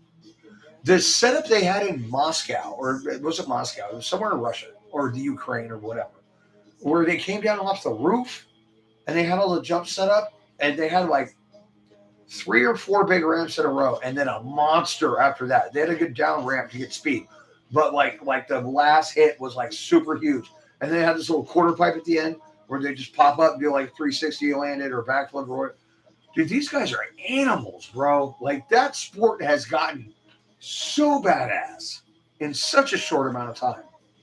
Like, good for them, dude. Like they're riding the wave that rollerblading rode in the 90s, and skateboarding is still trying to get back to. I mean, skateboarding had it in the 80s, and then it died, and it kind of came back, and it's kind of like, yeah, I mean, it's coming back. Skateboarding's coming back pretty good, and thank God, because mad respect for those dudes, because I used to try, and I suck. But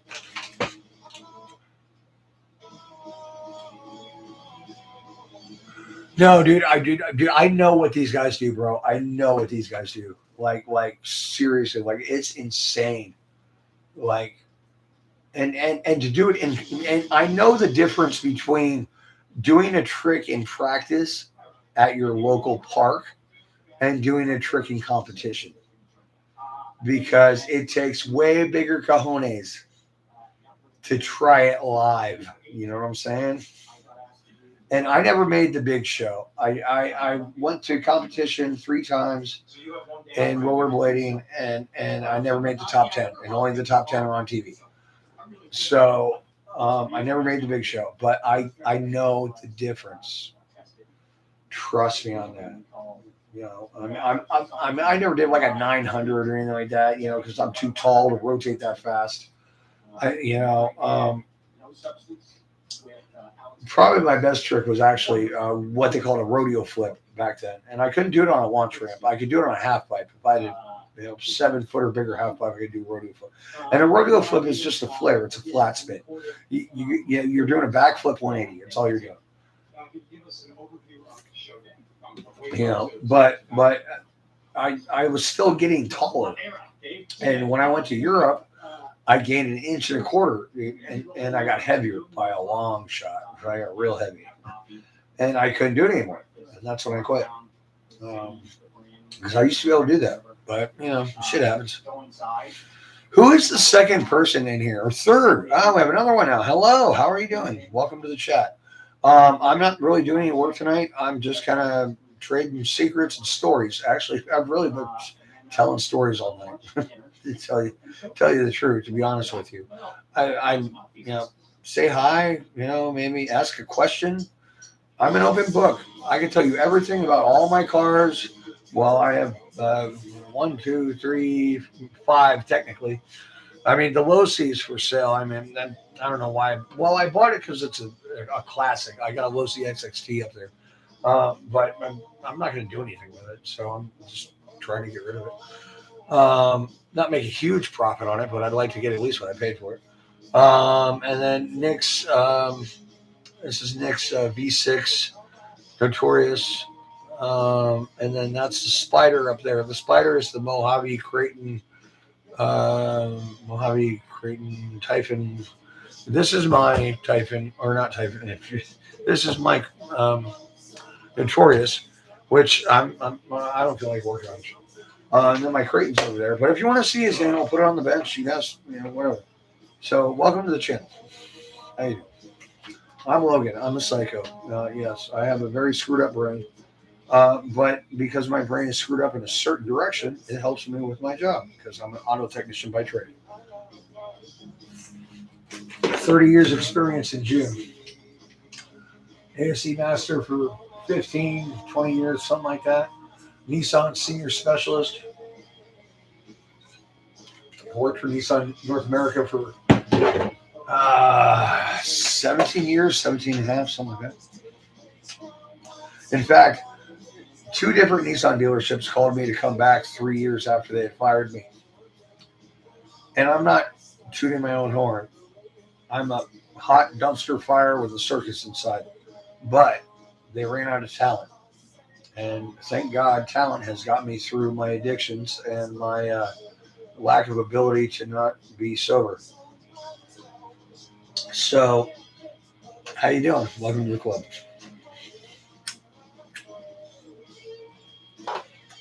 I really do need to go to bed. But anyway,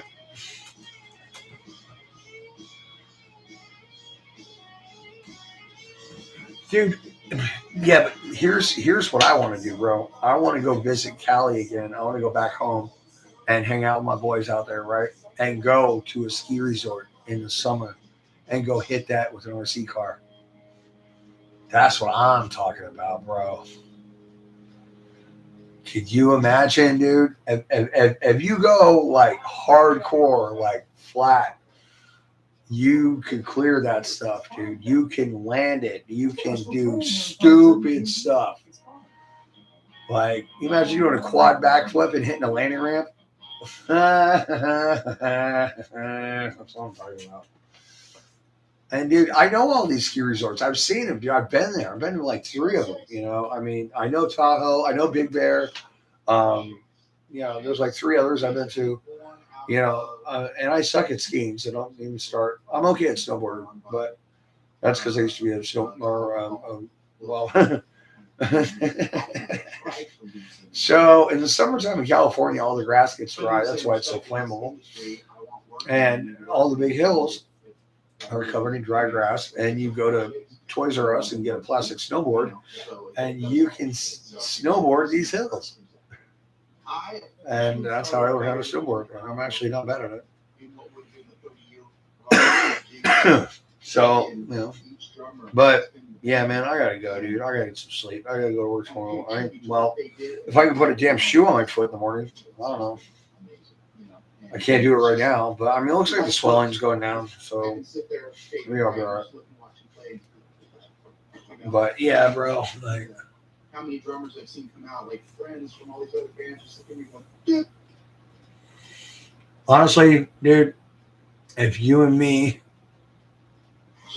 walked up a hill in Northern California to one of these sites where they do this stuff, I'm sure you would go harder first because, bro, I've been watching your videos, dude. You have developed either a lack of care for your vehicle or giant testicles. You know, but when you get to be our age, you know, you can sit on them on an accident because they get bigger. You know, when you sit down on the toilet and your balls hit the water, that's how you know you're old.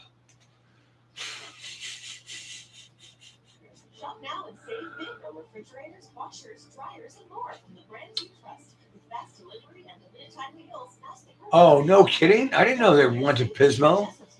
Shit, dude. I haven't been there, but I've seen it. That's shit. That's mid-state, dude. That's like that's down by Monterey, bro. That's where they do the that's where Pebble Beach is. I don't know. I don't know if you're a golfer. I'm not a golfer per se, but I play and I'm okay at it. No, I suck actually.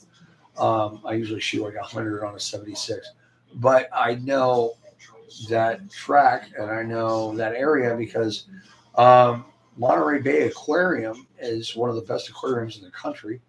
And they also have the, and Laguna Seca, the racetrack is right there as well. Dude, that's one of the best places in the world to visit. And I used to live an hour away. You know, that's like, you know, you go through San Francisco and about, 45 minutes south from there, and there you are.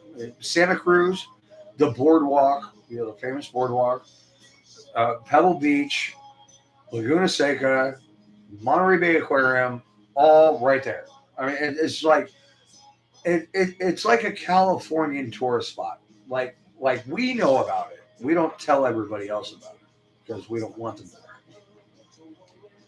there. And it's right in the middle of the state. It's like right between LA and San Fran. So like it's an amazing place to be. But I don't know what kind of. I I don't know what kind of situation they have on taxes and laws. I mean, but California laws, period, are fucked up. So I'm probably never going back to live there. I wanted to for the last 30 years, but you can't buy a goddamn gas lawnmower. Fuck is wrong with you people?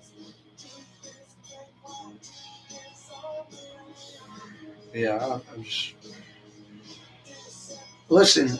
If anybody out there knows somebody or is from California, get your shit together because you are destroying the very state that I was born and raised in and love, to the point where I don't want to go back anymore. Well, I mean, not to live, because you've turned it into a gated community with a HOA. And you know what? Californians don't like that because California was the fun state. That was the wild, crazy state, you know. And you know the bureaucrats in Southern California are screwing everything up. And that's why we always piss in that trough that runs the water all the way down to SoCal. Yeah, it gets filtered before it gets there, but well, you know, it makes us smile when we do it. There's literally a concrete trough running from Washington State all the way to Southern California because Southern California is built in a desert, Los Angeles is, and they have no water. So it's very expensive to take salt water, the sea, and make it into real water compared to taking fresh water from up north and running in, and they have to pump it over the mountain range and into the valley and the name filter it and all that shit. Well, you know what? I've pissed in it 100 times, and so have all my friends. And we hate Southern California because you guys are douchebags. Northern California is much more of a hippie, Buddhist kind of relaxed existence, where you're just cool, smoke a lot of weed, you know, hang out. Because the Green Triangle is farther north from where I grew up, Mendocino County and the two surrounding counties, where more weed is grown than anywhere else in the country, the entire country combined. Take all of America. They grow more weed in 3 counties than they do in the entire freaking U.S. And they're good at it because they've been doing it for a long ass time. When I was a child, when I was 10, Mendocino Ganj from Mendocino County was the bomb. Like that was what you wanted to get your hands on. And now Mendocino, well, the whole state, it's legal to grow weed under license, you know. And they actually have the government come in and check to make sure you don't have any fungus or anything weird on your plants. Like, you know, everything's proper, you know, just like any agricultural group, which is kind of cool. You know, because God knows, you don't want any weird shit coming down the pipeline. Or, you know, now they're selling it to corporations. You're welcome. Yeah, you guys are making a lot of money off of stoners. You know, they have 500 strains within 30 miles. That's just, you can't even process that. And one of the best pot stores in the entire world is in San Francisco. And I've seen it on TV. I didn't even know it existed. I had to call my buddy Nick in my hometown and be like, yo, is this place real? He's like, oh, bro, you have no idea. and like you walk in there and there's glass cases, 100 feet of glass cases. And every 30 inches or 10 inches, they have a little bud with a name on it of what strain it is and how many milligrams per ounce of THC A, THC B, all the other ingredients in weed, which I don't know because I'm not a weed Yoda. My buddy in California is a weed Yoda. You know, he knows exactly all the compounds, exactly what they do to you, exactly. I could tell him a symptom that you have, and he could go, you need this weed. With this percentage of this and this. Like, he's that good. And he's not a doctor. He's not a pharmacist. He's not a marijuana grower. He's just a dude who makes the best acoustic ceilings in the San Francisco Bay Area. He did the building that houses all of our communications when there's an earthquake. That happens to sway a hell of a lot in the wind because it's built on rubber mounts. That would scare the shit out of me, especially on the 40th floor. Anyway, so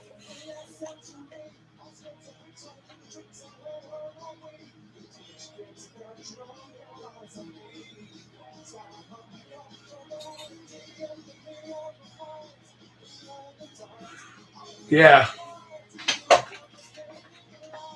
I haven't seen that dude. I'll have to check him out and bust his balls for screwing with my home state. No, I'm just kidding, dude. And, honestly, dude, I'm honestly about to disown California as my home state. I mean, dude, the laws they're coming out with are just phenomenally stupid. But that's because people like, that senator, that was the governor of San Francisco. I forgot her name. Stupid bitch. Fucking, and I mean, at least Schwarzenegger didn't fuck with it. He just kind of let it go. Just kind of let it ride. But man, these fucking people. And it's all because SoCal sucks. SoCal's terrible. SoCal's got smog. It's built in a mountain range where everything from the north and the south collects and builds up. So you can't see more than 3 miles. Duh, don't fucking live there. But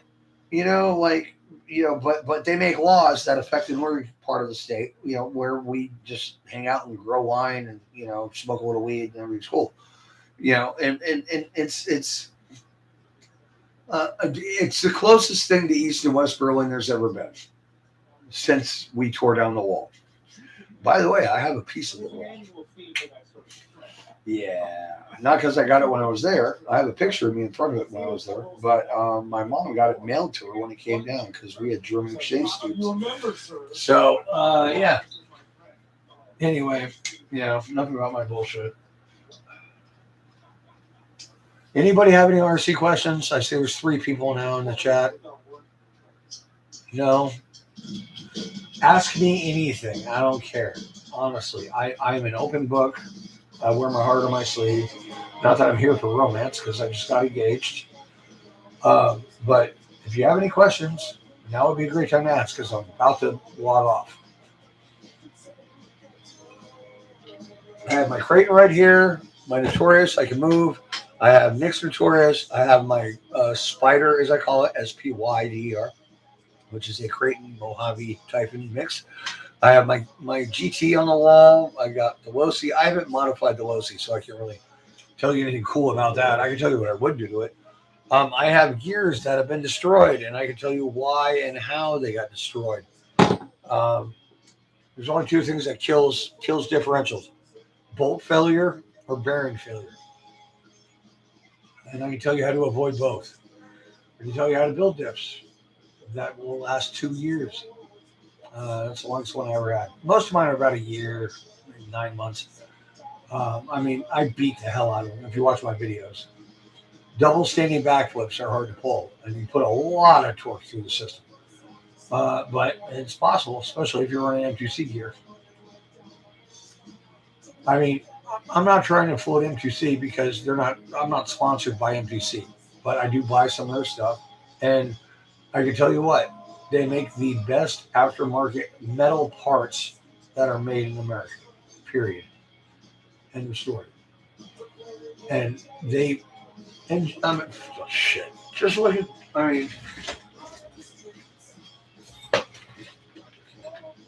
that's a work of art. That's not just a shock tower. That's a freaking work of art. Now, you can't tell me it's not.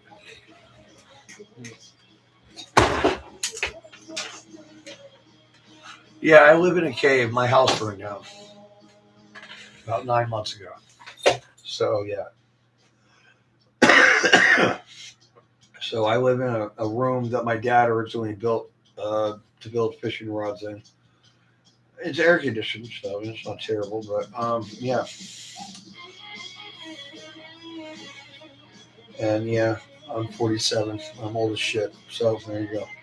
So, anybody got any questions? Because in about 30 seconds, I'm shutting this bitch down. Fuck, I've been on for 4 hours. didn't realize it'd been that long. Holy sh! It's midnight. Oh my god. Screw it. All right, I'm out. Love y'all. See you later. Godspeed. Keep bashing, and don't do anything stupid.